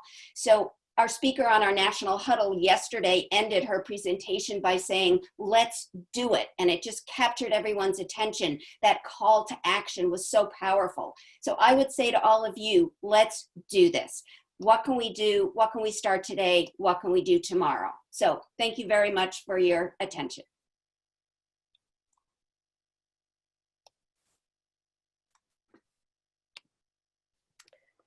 Thank you so much for inviting me to participate today. My name is Laurie Sharon. I was diagnosed with early onset Alzheimer's and FTD at the age of 55. The doctor basically told my husband, not me, to focus on my final preparations. We weren't provided with any information or literature about how to live with my mixed dementia and how to manage symptoms that were likely to increase over time. It was like being shoved into traffic. I've spoken to many others who received the same inhumane diagnostic experience. Rather than cultivating an aspiration to be proactive and to live to the best of our abilities, the tone is set for individuals and families often to give up, and many do. I'm too stubborn to give up. Through research, I was fortunate to find dementia support groups who helped me to focus on finding purpose and strategies to live a beneficial life. Over time, I've learned techniques to deal with many symptoms without drugs. Some are very simple. For example, noise can really trigger my confusion, especially in restaurants. I carry earplugs all the time. One of the challenges of living with dementia is dealing with the stigma and misperceptions. A common delusion is that once diagnosed, a person is incapable of coherent thought. While I can no longer do math, which impacts many avenues of finances, and I do go through many periods of confusion, as you can see, I'm perfectly capable of speaking and serving on a panel. Diagnosis without education, support, and encouragement is a detriment to well-being.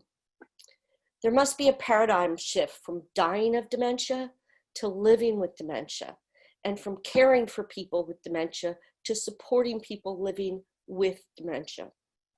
I recently served on a work group for Eden Alternative and Dementia Action Alliance to create standards and a guide for person and relationship-centered dementia support called Raising the Bar.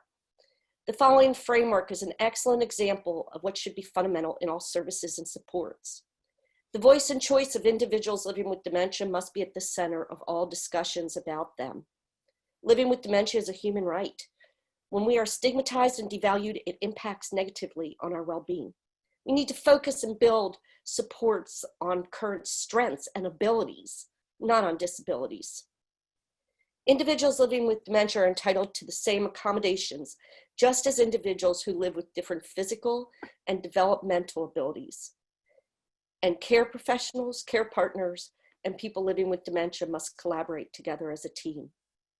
Dr. Van Heidsma stated, in person-centered care, the first step is to consider the voice of persons living with dementia as the guiding force and not as an afterthought. Much of what is done for people living with dementia is done without their involvement, and yet our voices are important. I was asked to test a software app designed to help people living with dementia remain more independent. The app was provided reminders of daily tasks and step-by-step instructions. Brushing my teeth involved about 9 steps, each requiring a swipe on my iPad.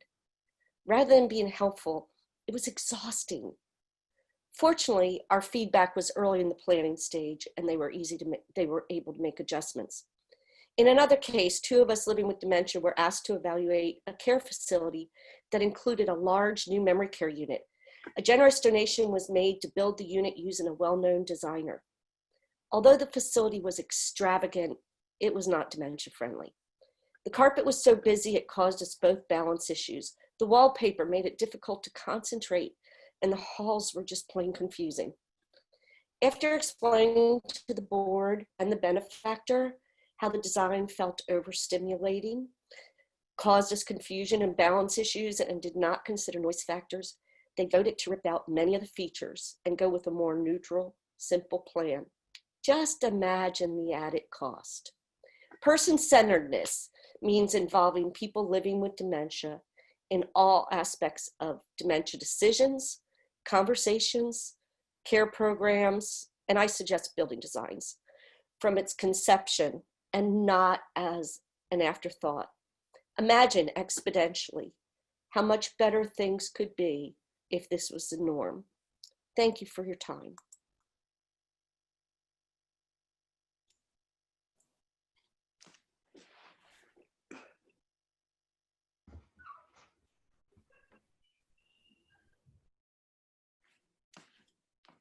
Thank you. This is Cheryl. You can see that we are regrouping, although I seem to be having a problem getting my video started again. There you are. You're there. Thank you. Again, I apologize for that. Well, thank you very much, Alice and Laurie, for a dynamic and insightful discussion.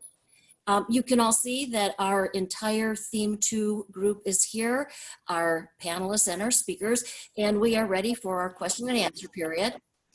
We are not going to be able to answer all of the questions that have been posed. There have been quite a few.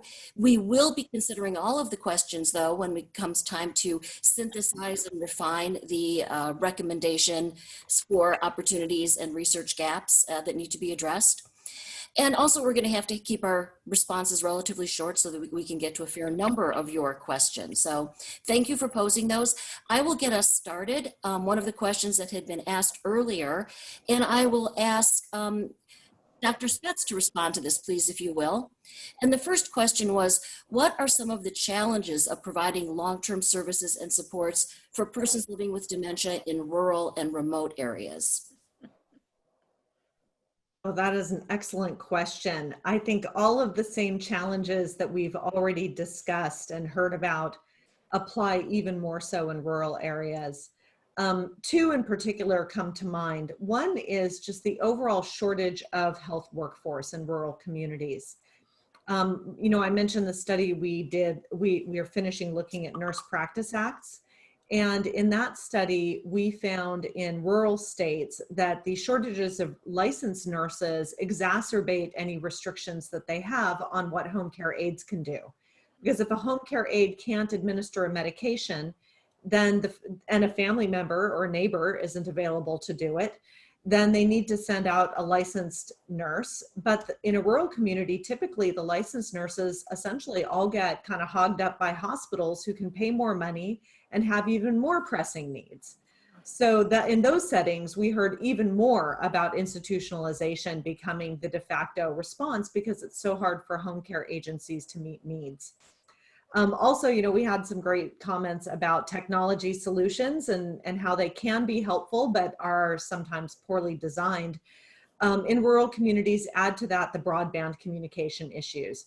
These interfere with the ability of care teams to communicate with each other, of technology to support families and support people living with dementia. And so all of those problems are just exacerbated. And we could go on and on. The rural setting is very challenging. Thank you. We're going to turn to Jennifer. I think you'll be posing the rest of our questions. Okay, so a number of questions. I will be grouping questions that have come in. There have been a number of questions that have to do with the financial implications of long-term services and supports. One question raised was what is known about successful alternative payment models that have been used in the context of long-term services and supports.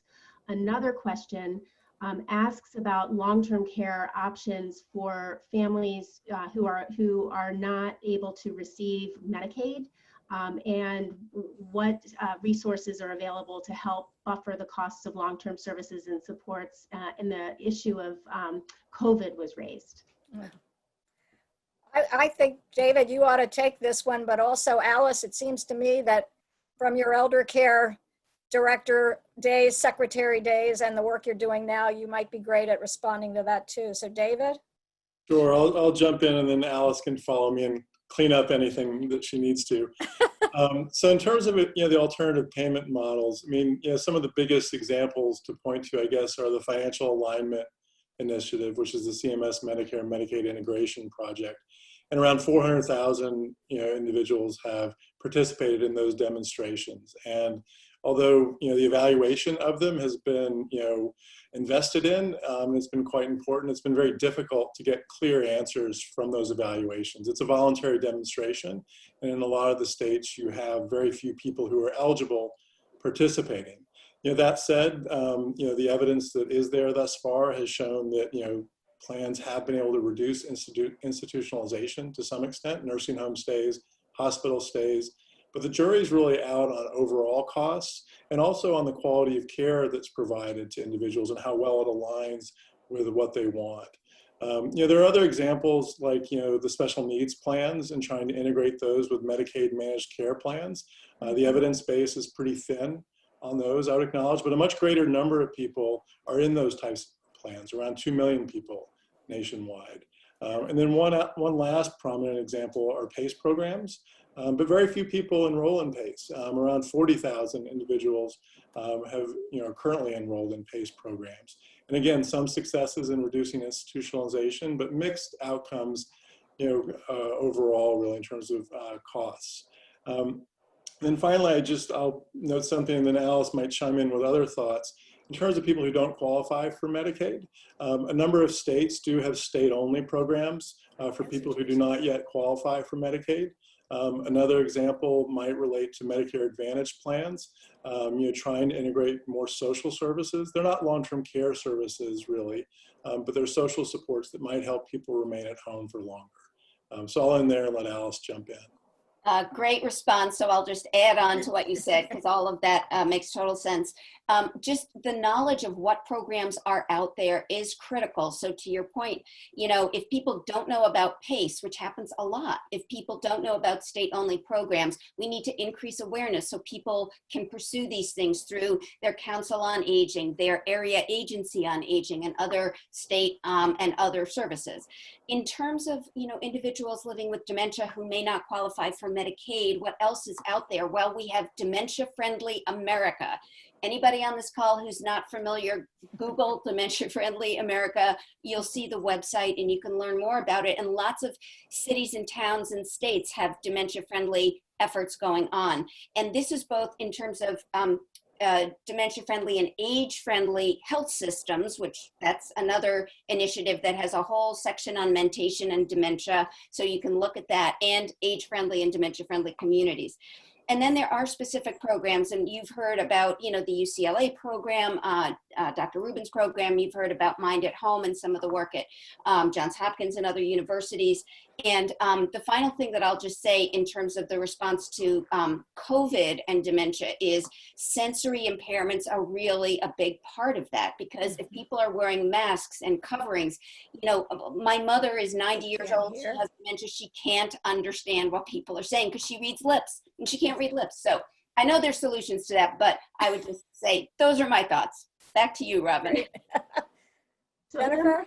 Yeah, a number of questions have come in related to person-centered care and what that looks like. There was a question about the role and value of self-direction in long-term services and supports. And there were several questions that asked specifically about care for special populations, in particular individuals with intellectual and developmental disabilities, as well as specific subgroups. For example, indigenous populations was specifically called out, but I think that the comment relates to other populations as well. I think anybody could address this. Kimberly, why don't you start to take that? And it seemed to me that Joanne and Laurie, you all have something to say about this as well. Yeah, thank you. It's a great set of questions. In terms of the person-directedness of the care, again, I think that is really central to all definitions of person-centered care, this idea that this philosophy of approach that we really want to have the person who is living the experience of having dementia to be at the center of deciding, as Laurie put it, their choice, nothing about us without us. And really, having that as sort of the guiding philosophy. And, I will say that, in terms of this idea of how you like to live your life, we've done quite a bit of research looking at what types of preferences people have in terms of how they want to live their life. And one of the predominant ones is who is involved in your care. So, again, this idea of you're the person who gets to decide who is going to be a part of that self-direction and co-direct your life and your care, your plan of care with you.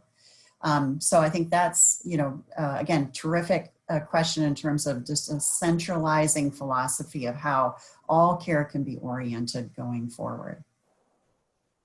Yeah, I agree 100% that approach really should be guiding everything that we do.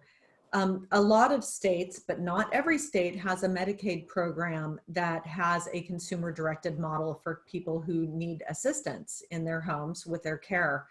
And in those programs, again, they vary a lot, but California's is one of the more broad and liberal programs where individuals can choose to have their family members be their caregivers, and their caregivers would be paid for that. So for a child with a disability or for an older person living with dementia, you would have the ability to declare your spouse, your child, your cousin, your neighbor, whoever you want. Other states are similar, but some of them have limitations. Massachusetts, last I heard, did not allow a spouse to be declared as your caregiver to be paid for that. But those programs have a huge impact. And then, you know, kind of linking back to the question that was asked a minute ago as well, about other programs for people who do not qualify for Medicaid to help them afford long-term services and supports. There's a huge gap there. There is some interesting research on about different how many people can afford what kinds of programs and whether residential care is an adequate way to go and so on. But we're seeing some interesting models pop up in some cities. San Francisco is now finishing the pilot project for what they called the Support at Home program, which gave vouchers for home care services to people living with disabilities. Individuals could choose to hire their own caregiver, who could be a family member, or to go through an agency.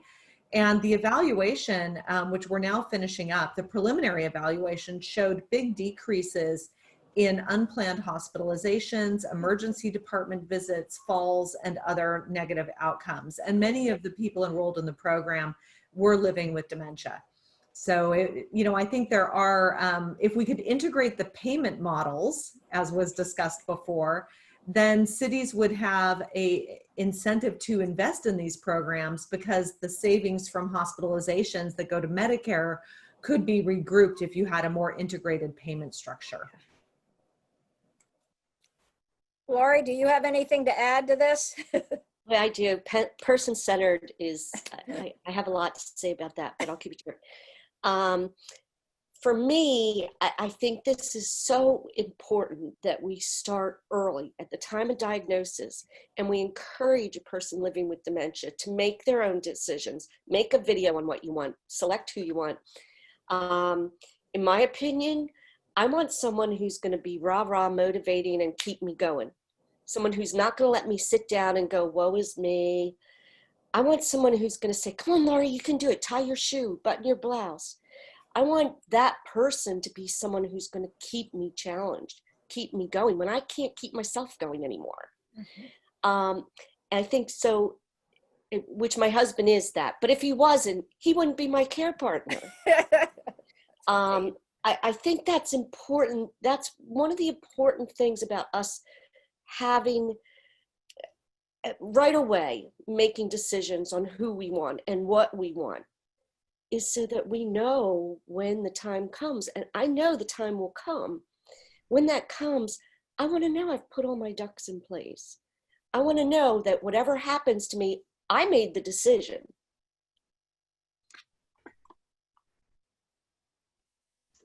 So one of the questions related to advanced care planning. So Laurie, thank you for addressing that proactively.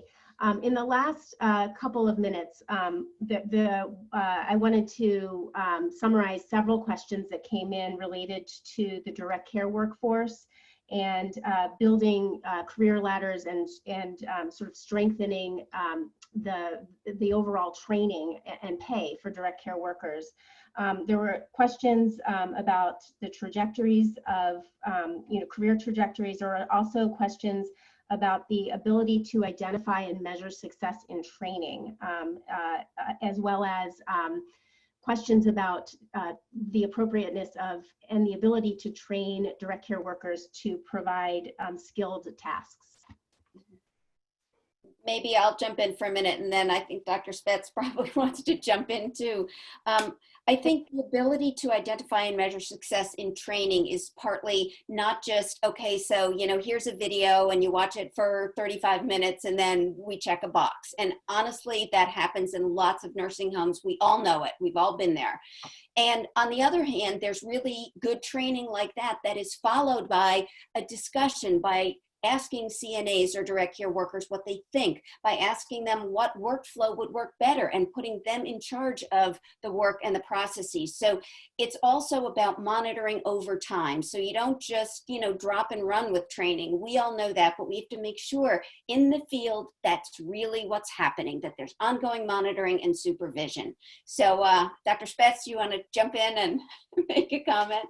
Oh yeah, I mean, I think the one of the bits in that question was, how do you know that the training was effective? And just measuring the intention and the outcomes of the training, and for which populations of patients, what training is most important. I mean, that's a whole open field.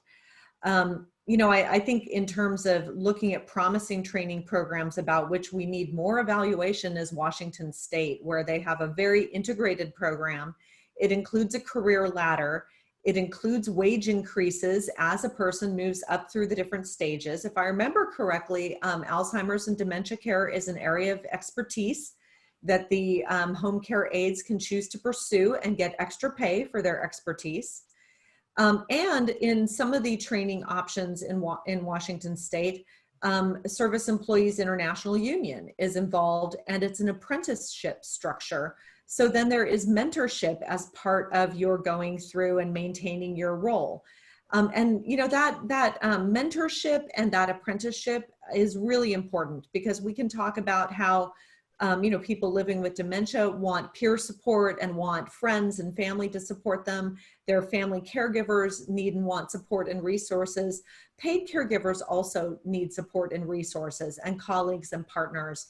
It can be a very isolating job, and it does not help when the nomenclature around the job is low-skilled workers. These are highly skilled people who are providing support to a very important population, and they all deserve the training and respect.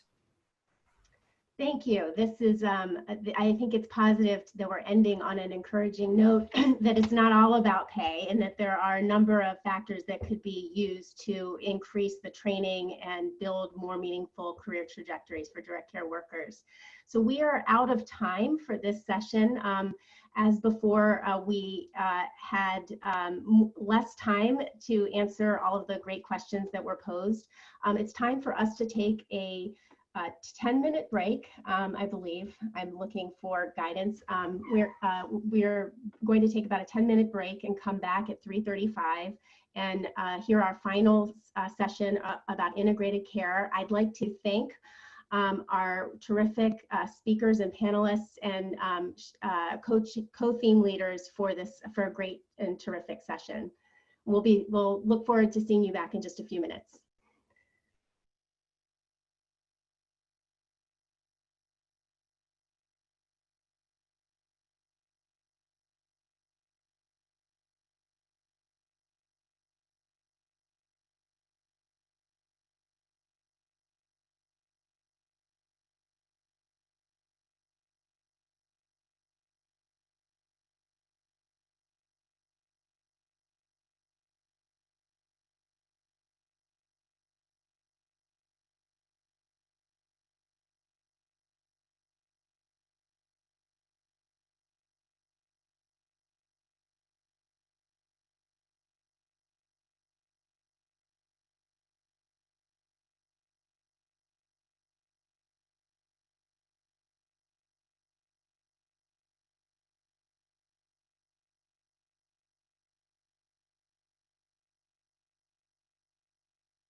Do we know if David's going to give a little intro, or should I just get going? I'm on.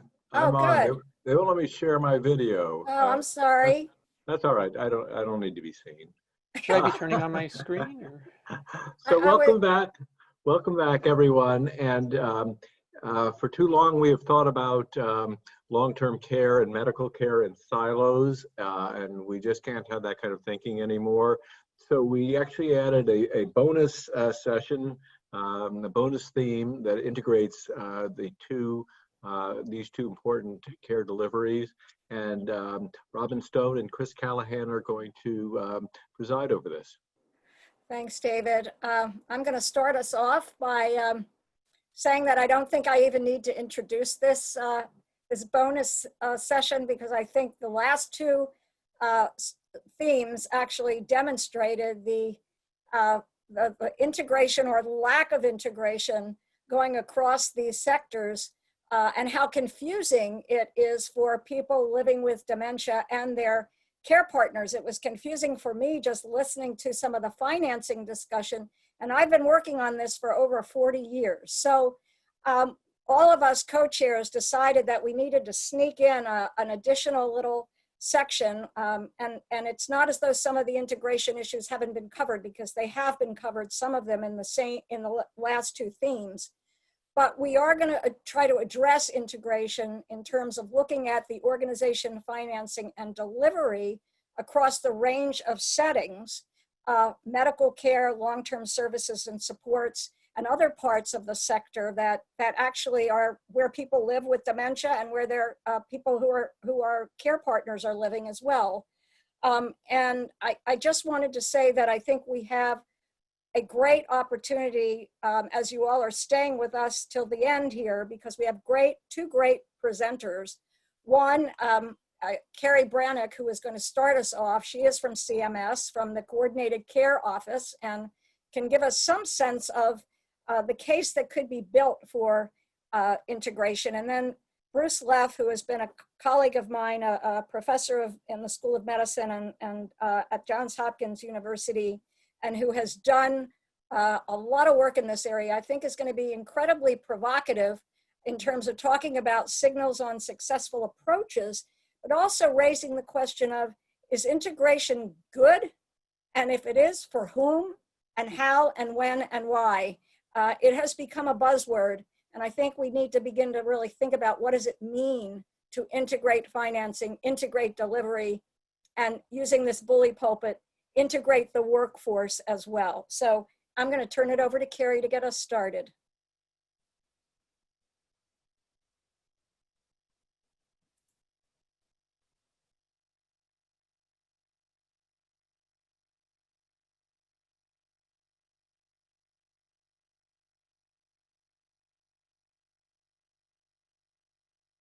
But someone should stop me if for some reason I'm not connected appropriately. But thank you very much for having me today. I'm from the Centers for Medicare and Medicaid Services. My office, the Medicare Medicaid Coordination Office, is charged with improving quality and cost effectiveness of care for individuals who are enrolled in both Medicare and Medicaid, also known as dually eligible individuals. I bring a bit of a different perspective here to the discussion, and we'll talk about our experience testing new models of integrated care. So when I say integrated, I mean integrating Medicare and Medicaid, given the focus on this particular population. Next slide, please. Next slide. So the stats on dually eligible individuals is probably not new to many of you, but bear with me. We have 12 million dually eligible individuals nationally, with about a third under the age of 65. Over 40% have at least one mental health diagnosis. There's significantly more disability when compared to Medicare-only beneficiaries. About half use long-term services and supports. And about 19% have diagnosed Alzheimer's or related dementia. Medicare is the first payer and covers most medical and acute services and drugs. Medicaid covers long-term supports and services, certain behavioral health, and helps with cost sharing and premiums. CMS runs Medicare, states run Medicaid, and the two programs were never designed to work together, and it's fairly bumpy for individuals who are enrolled in both, and for those providers trying to navigate these systems. Next slide.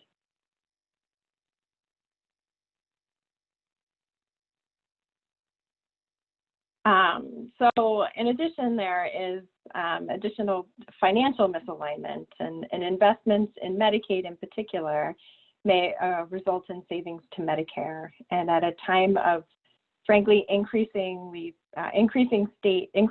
tight state budgets, this is untenable. For dually eligible individuals living with dementia are more likely to feel that even more acutely. Investments in long-term services and supports that help people living with dementia, avoid delay of nursing facilities or more restrictive settings, or avoid ER visits or hospitalizations. These would require Medicaid investments, yet the savings for those interventions by the state are more likely to accrue to the Medicare program. So it makes the business case to a state Medicaid agency with a tight budget pretty tough. The vast majority of the 12 million dually eligible individuals are not enrolled in integrated care. So meaning that the Medicare and the Medicaid are integrated in such a way that it feels more seamless to the individual, and some of those misalignments between the two are cured. Instead, most beneficiaries are forced to navigate two very different systems of care, which can be confusing and complicated for anyone. Next slide. So I'm going to talk a little bit about the Financial Alignment Initiative, which is a model that we're actively testing now, where we're trying to achieve one product for both Medicare and Medicaid in 9 states. It includes having an integrated set of enrolling materials, having a single identification card, having one plan benefit package and formulary that includes both Medicare and Medicaid benefits and services and drugs in one product.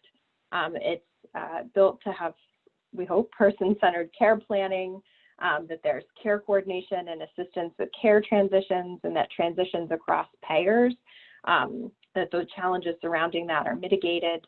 It has a single contract between CMS, the state, and the health plan.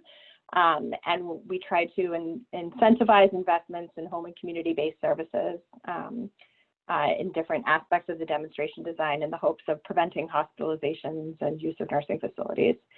This model was informed by the Minnesota Senior Health Options Program experience. That was a 65+ program that aligned home and community-based services with Medicare plans that are focused on dually eligible individuals.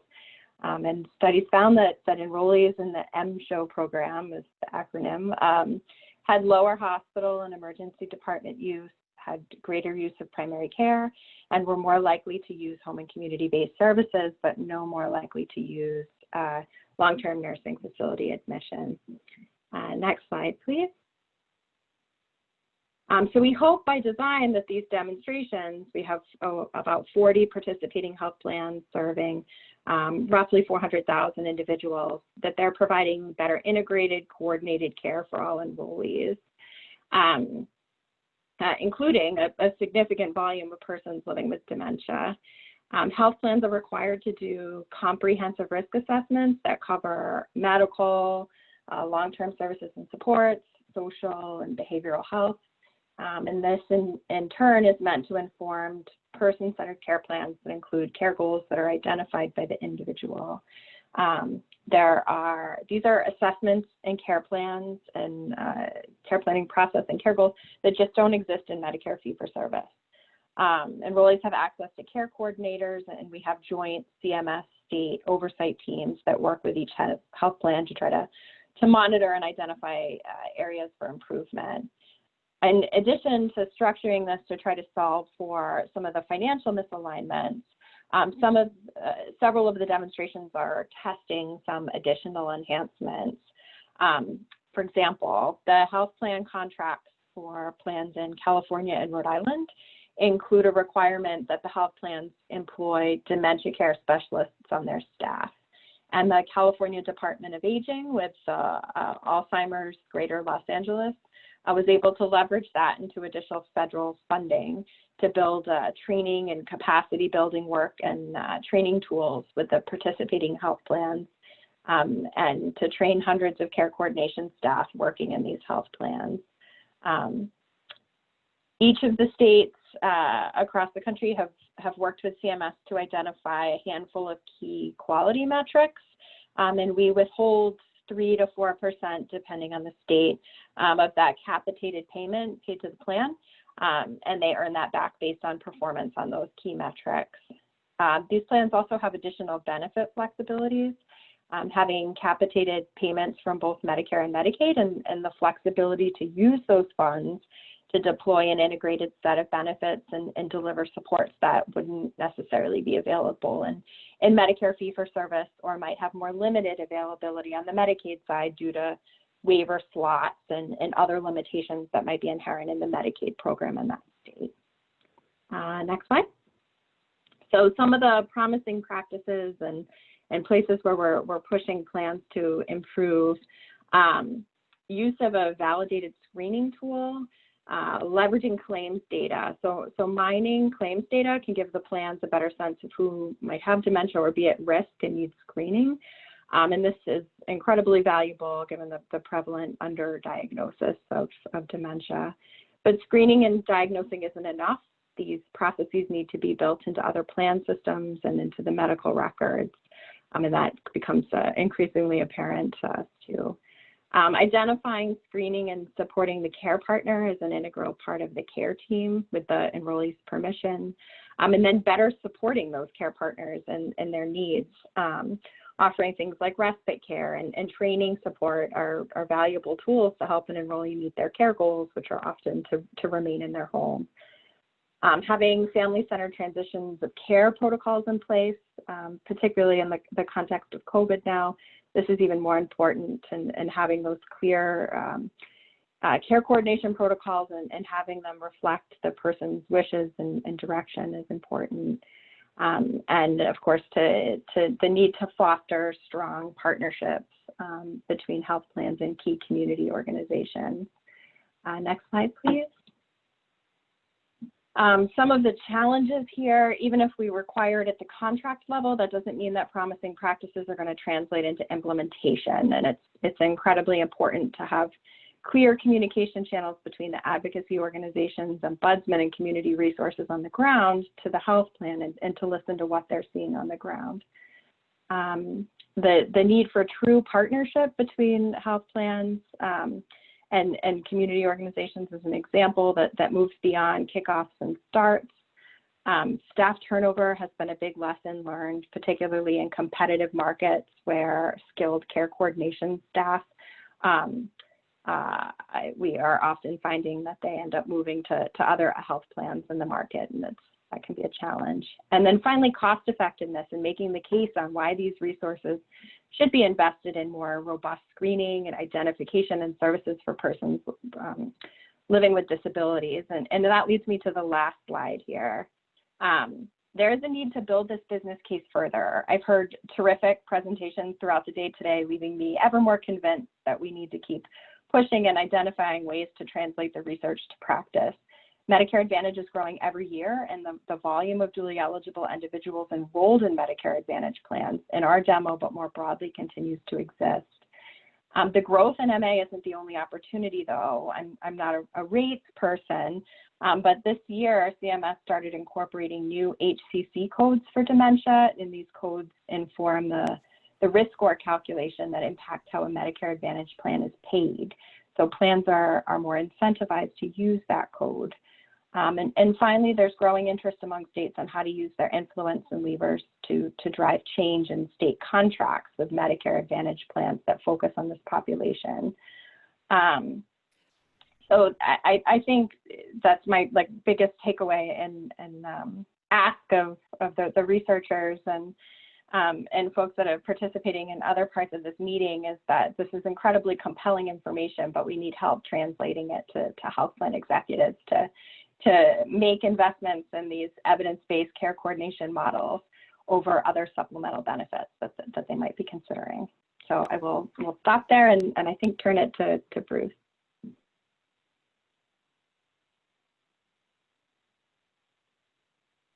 Great. I'm Bruce Leff. I'm a geriatrician and health services researcher at Johns Hopkins, and it is a pleasure to be here. Next. I'll be talking today on signals on successful approaches to integrating long-term social support and medical care. Next. Disclosures. Moving on. Next. So my approach today is I'm going to begin by considering a critical feature of successful care delivery models and pose a few questions to consider in the context of considering integrated models for people living with dementia. Then we're going to try and apply that construct to finding signals in the literature on successful approaches to integrating LTSS and medical care for persons living with dementia. This is all in the service of identifying research gaps and opportunities, and I won't be talking about dementia-specific models intentionally. Others will have done that before. Next. This is one of my favorite slides when I think about trying to design useful and successful care delivery models. So in my mind, you have to be able to very carefully line up a targeted population. I think today we're talking about people with dementia, the care model itself, and very importantly, the outcome that you're truly willing to live or die for in service delivery. So the guy on the left is Willie Sutton. He was a famous bank robber in Boston. Always think about targeting when I think about Willie. He was asked why he robbed banks, and he says, you know, that's where the money is. So you have to be able to get to a population that has a certain need that your model is going to alter in the outcome that you're in search of. Next. So as we think about LTSS services, it's important to think about which services and for whom. And I think it's also important to think about what is need. Is need that something that is nice for someone to have? Or in this context, is it something that someone must have in the service of getting to a particular outcome? So a bunch of LTS services here on the left, a whole host of things, everything from personal care services to financial management to transportation. But there are some assorted issues to go along with this. How do we know about the quality of these different services? There's variability in these services. There are state-related issues in how these services are provided. How do you dose these services? How do you mix and match these services? Do they synergize? Do they affect each other positively or negatively? Next. I think we also need to consider, what do we mean when we talk about integrating LTSS and medical care? What are we integrating with what? We've heard, in the previous talks about integrating payment with delivery. Well, what about integrating service and providers? And what does integration look like? Is that parallel play and people are aware of each other? Is it parallel play and services are completely unaware of each other? Or is it truly integrated? And if people are integrating, are they playing together a lot? Are they in sync with each other? Are they getting in each other's way? And who's actually serving as the integrator? Who's doing that function? That I think is particularly critical at times. And my read of the literature is that integration may not guarantee results. At times it is needed, and it may not. And it may depend on the outcome that you're going after. Next. So also, what kind of medical care are we integrating with, and in what setting? Are we integrating with ambulatory primary care, home-based primary care, home-based palliative care, hospice care, skilled care in the nursing home, assisted living? CVS and Walgreens and Village MD are now really getting into primary care. Are we integrating with them? So the type and setting matter a fair bit. Next. And then what outcomes are we designing for? We've heard a host of outcomes, I think, discussed during the various talks today.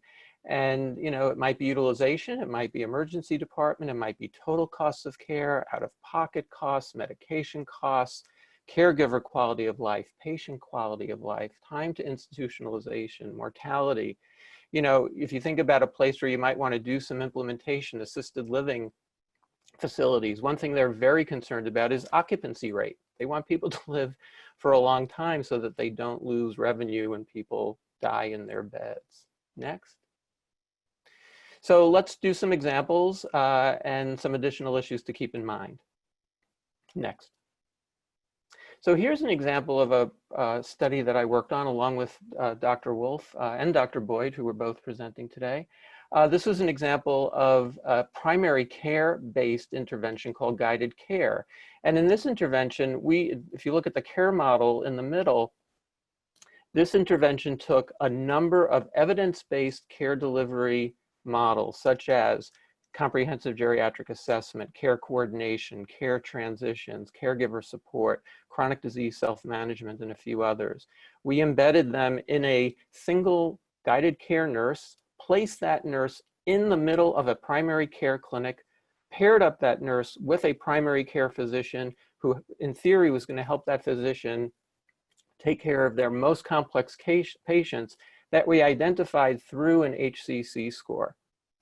And our outcomes that we put in for were functional health as determined by the SF-36, quality of care, and health service utilization. And by and large, this was a negative study. We really didn't do very much. Some signals that it might have worked a little bit better in some of the managed care primary care clinics. But I think part of it was our intervention was somewhat diffuse. Our targeted population using HCC scores, we probably were not identifying people with persistently high costs. HCC scores are pretty good at identifying people with high costs in the next year, but maybe not persistently high costs. And quite honestly, functional health as measured by an SF-36 is a very difficult outcome to move. Didn't really accomplish terribly much here. Next. Here is an example where a home-based primary care program at Penn in Philadelphia, which was providing home-based primary care to homebound older adults in Philadelphia, they decided that they were going to integrate with the home and community-based services with the Medicaid program in Philadelphia. And they actually integrated and did care planning together for these patients. And what they did, what you found when you did integrated care planning and provided care at home and brought all the services home, you were able to cut long-term institutional rates in half from 18% to 8%. A small study. They thought some of the drivers were 24/7 access and peace of mind, a single source of medical care. They thought they were interrupting glide paths and keeping people out of the hospital and addressing social determinants of health. Next. Another thing, if you're thinking about outcomes, is to think about, if you're thinking about trying to reduce costs, you need to be thinking about who do have high costs. People with dementia have high costs. And it's useful if you're thinking about preventing costs, thinking about people who have persistently high costs in that second from the left column versus who are high cost year on year on year versus people who are transient high cost, expensive one year and costs go down the next year. And these are data from Anish Jha's group and Jose Figueroa's group at Harvard. And what they find is that people with cognitive impairment and intellectual disability, those are the folks who have persistently high cost. So if you want models that effectively target home and community-based service for dually eligible folks who would otherwise be admitted to the nursing home, this is the group you need to go after. But sometimes it's really hard to know who's going to go to a nursing home. Some people will never go to a nursing home no matter what you provide or don't provide to them, my experience. Next. And just one or two final comments, and this was brought up before in the issue of thinking about quality measurement and thinking about value-based care and quality measures in this context. And it can be an enabler or a barrier. And in collaboration with Christine Ritchie, a good colleague of mine at Mass General, we've done a lot of work in the context of home-based primary care. And the prevalence of dementia in that population is probably about 50%. Done a lot of work to create measures and a quality of care framework and get measures into CMS quality programs to encourage high quality care. And I would just say that the current crop of measures just are not there yet. And if you look at the quality performance program at CMS and look at measures that are even remotely relevant to the population that we're talking about, people with chronic illness, people with multiple chronic conditions, people with dementia, people with serious illness. And if you think of those people in the home, half of those measures cannot be used for people getting medical care in the home because those measures lack the appropriate codes, and the measures themselves are really not incentivizing the kind of care that I think everyone who attended today's conference would like to see. Next. Last slide. So the design of successful approaches to integrating medical care and social supports really does require some discipline in defining the target population, the care model, and what success looks like. Really not an easy task. Sometimes integration may be needed, sometimes not. If it is needed, really need to carefully select the types of medical and long-term social supports and modes of integration. Sometimes success may require an approach that focuses only on people living with dementia, but you know, it might be better to think more broadly if you're thinking about scaling. And then optimizing approach to quality measurement and performance reporting at the federal level could help these move forward. And I'm done. Well, thank you both very much for those presentations, and our presenters will be around for additional discussion and questions, but first we're going to read through our gaps and opportunities, and there are 3 of these. Number 1, in the context of integrated long-term services and supports and medical care, determine what services are appropriate for integration, in what manner, for whom, toward what end, and with what payer arrangements. Next slide. Examine whether models of integrated LTSS and medical care are best designed as carve-out or as add-in models integrated within the full health system. If separate models, clarify the populations of persons with dementia to whom they apply. Next. The third gap and opportunity, develop, evaluate, and optimize approaches to quality measurement in the context of value-based care initiatives, so as to encourage and support optimal care delivery models and approaches for persons living with dementia.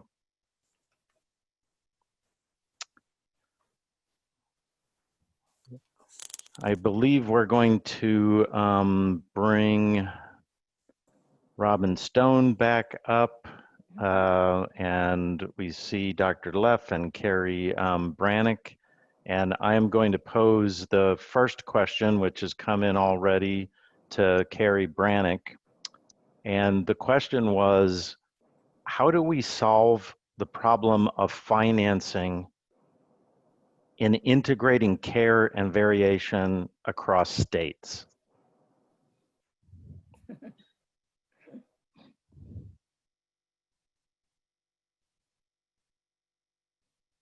You're on mute, Carrie.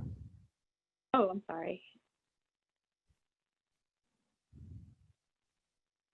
I'm not seeing that I'm on mute. Okay. It's a huge question, and part of why that led to the creation of our office, as far as, you know, looking at integration across Medicare and Medicaid. I know others here that term is used in different ways.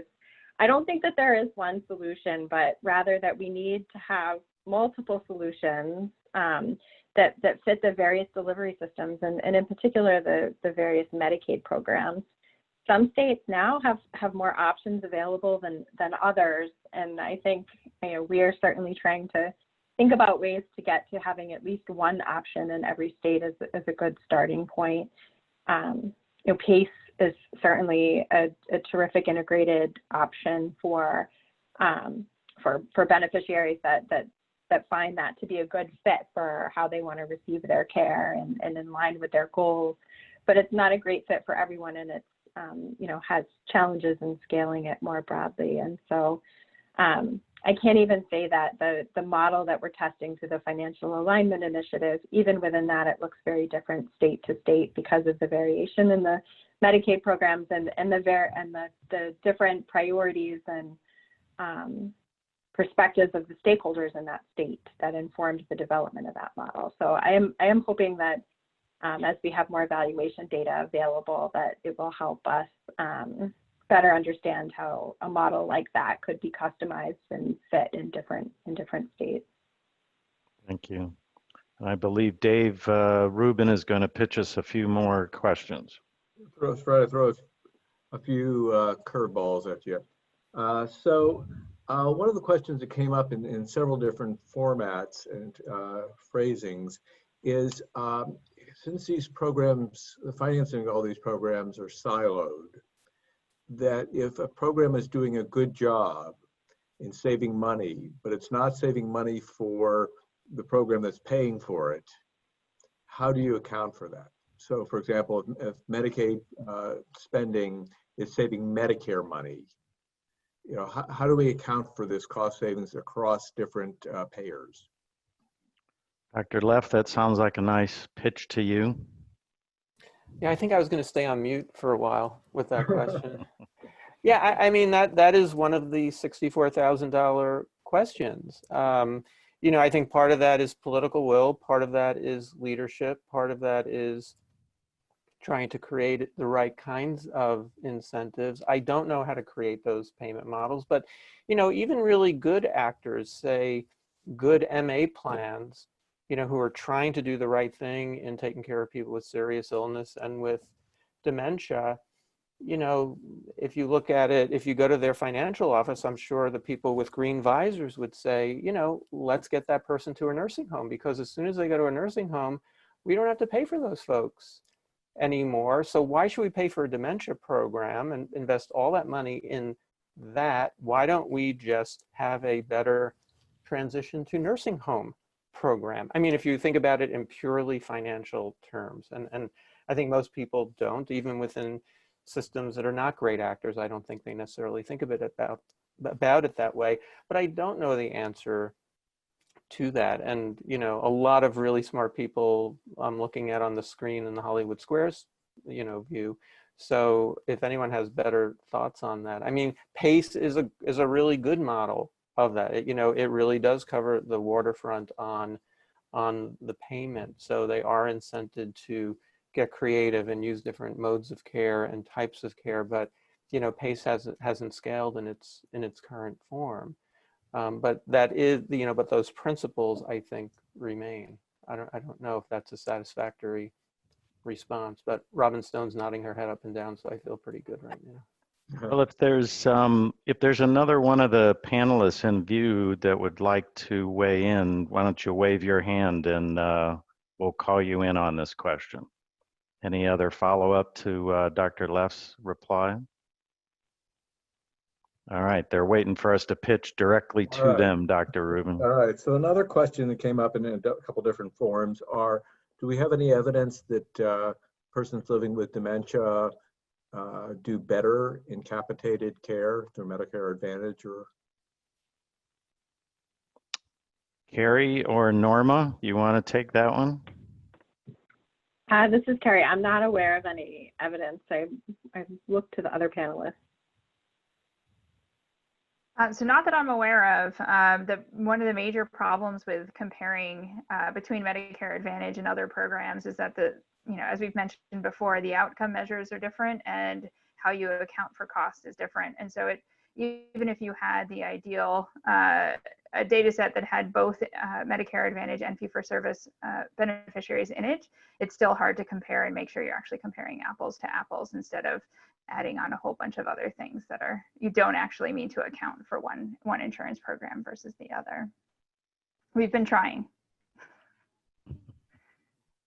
okay. Can I just add one thing to this discussion? Because I think we've got all these, I'm looking at this, game board here, and we've got people who are focused on the financing and people who are focused on delivery and people who are focused on workforce. And then somebody who's actually living with this dementia and living with it and is thriving with it. And the disconnects are tremendous. I mean, if we constantly have outcomes that are primarily focused on financing and the costs of care, but the goal would be to move us from negative outcomes to actually positive attributes of living with dementia in a positive way, and nobody, but Medicare and Medicaid really don't care about that. So the question about, do they do better? What does doing better mean? Does doing better mean that they have fewer hospitalizations, or does it mean that they reach their person-centered care goals better? And I think that it's the issue that Bruce raised, which is the target population and the specific outcomes. And I think we've been extremely narrow because we are driven by the costs in terms of what we look at in terms of how these models might work and actually improve care, and they may actually cost more. So, I think we have to, as a society, answer, look at these questions and say, what is it that we want to be measuring and what is an outcome for us? Because most of the measures that Kimberly, for example, talked about are not included in any of these outcome studies. Great. So another question that was raised was whether some of these alternative payment models and capitation and some of the demonstration projects, have they done anything to alleviate disparities, or do they actually accentuate disparities? Cynthia Boyd, Dr. Boyd, that sounds like a good question for you, but then I think we should come back to Dr. Spetz too for a comment. So I think that's a great question, and I actually would say I hope that is identified as a gap and something we hope to study in the future. I'm not aware of those types of studies showing that we can eliminate disparities, but would defer to the rest of our group. But we do know that there are both disparities in living with dementia as well as living with a significant amount of other chronic conditions, which then have a pretty meaningful impact on quality of life and function, as well as healthcare utilization. And so I think it's a very important question to study.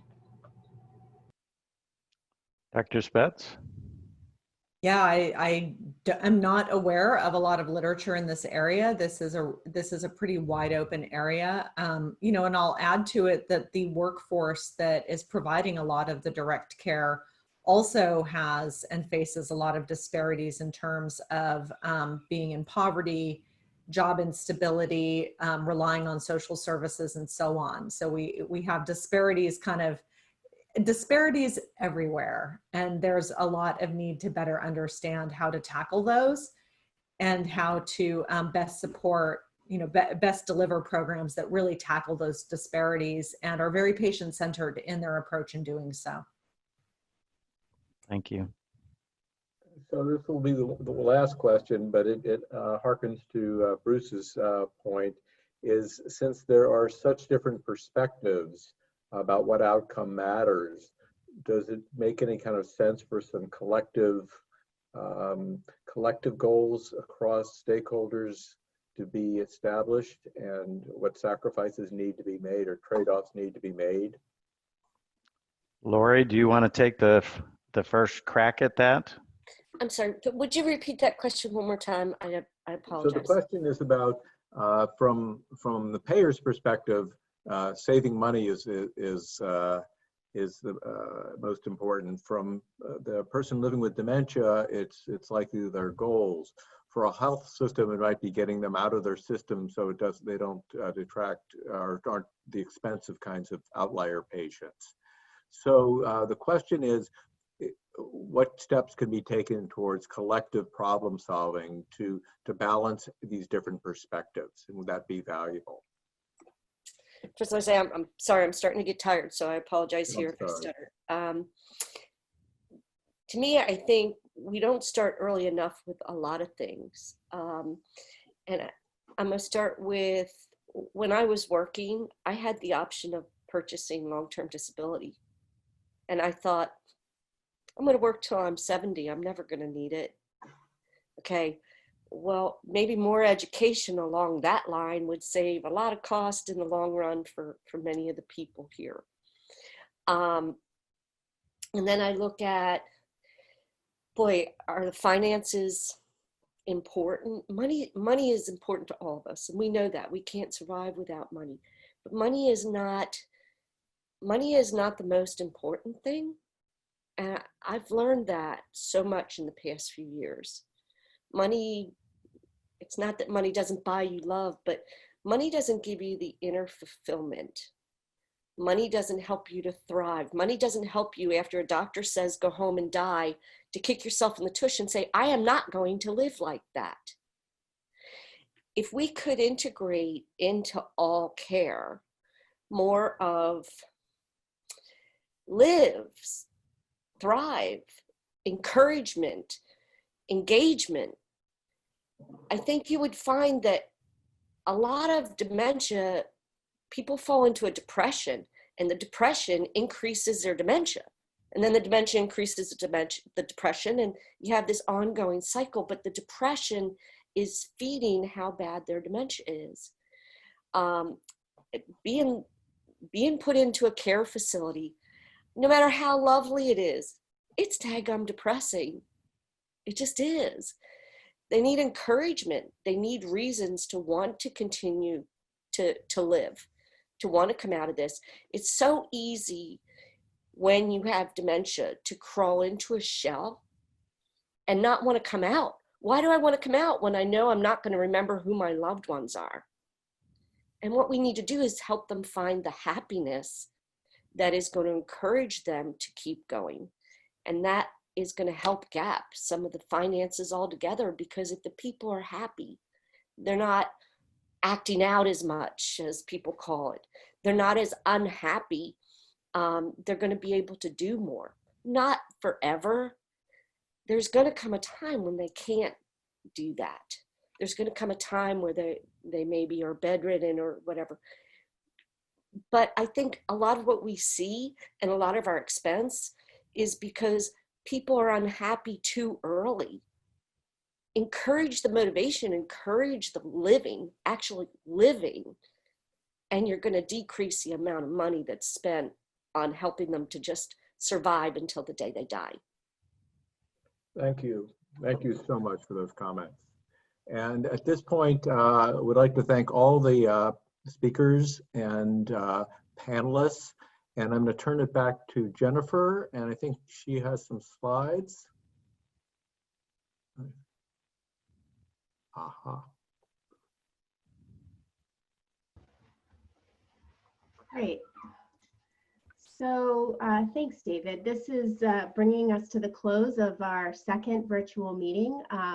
I will, I guess, chime in to reiterate our thanks to the presenters, panelists, as well as those of you who have joined the conversation in listening and posing questions. We would like to remind you of the third upcoming meeting, which is going to be held on August 13th at 1:30. We'll be talking about intervention research and methods. And a reminder that the recording of today's session, as well as the first session, can be found on the website that's posted here on the slide. Next slide.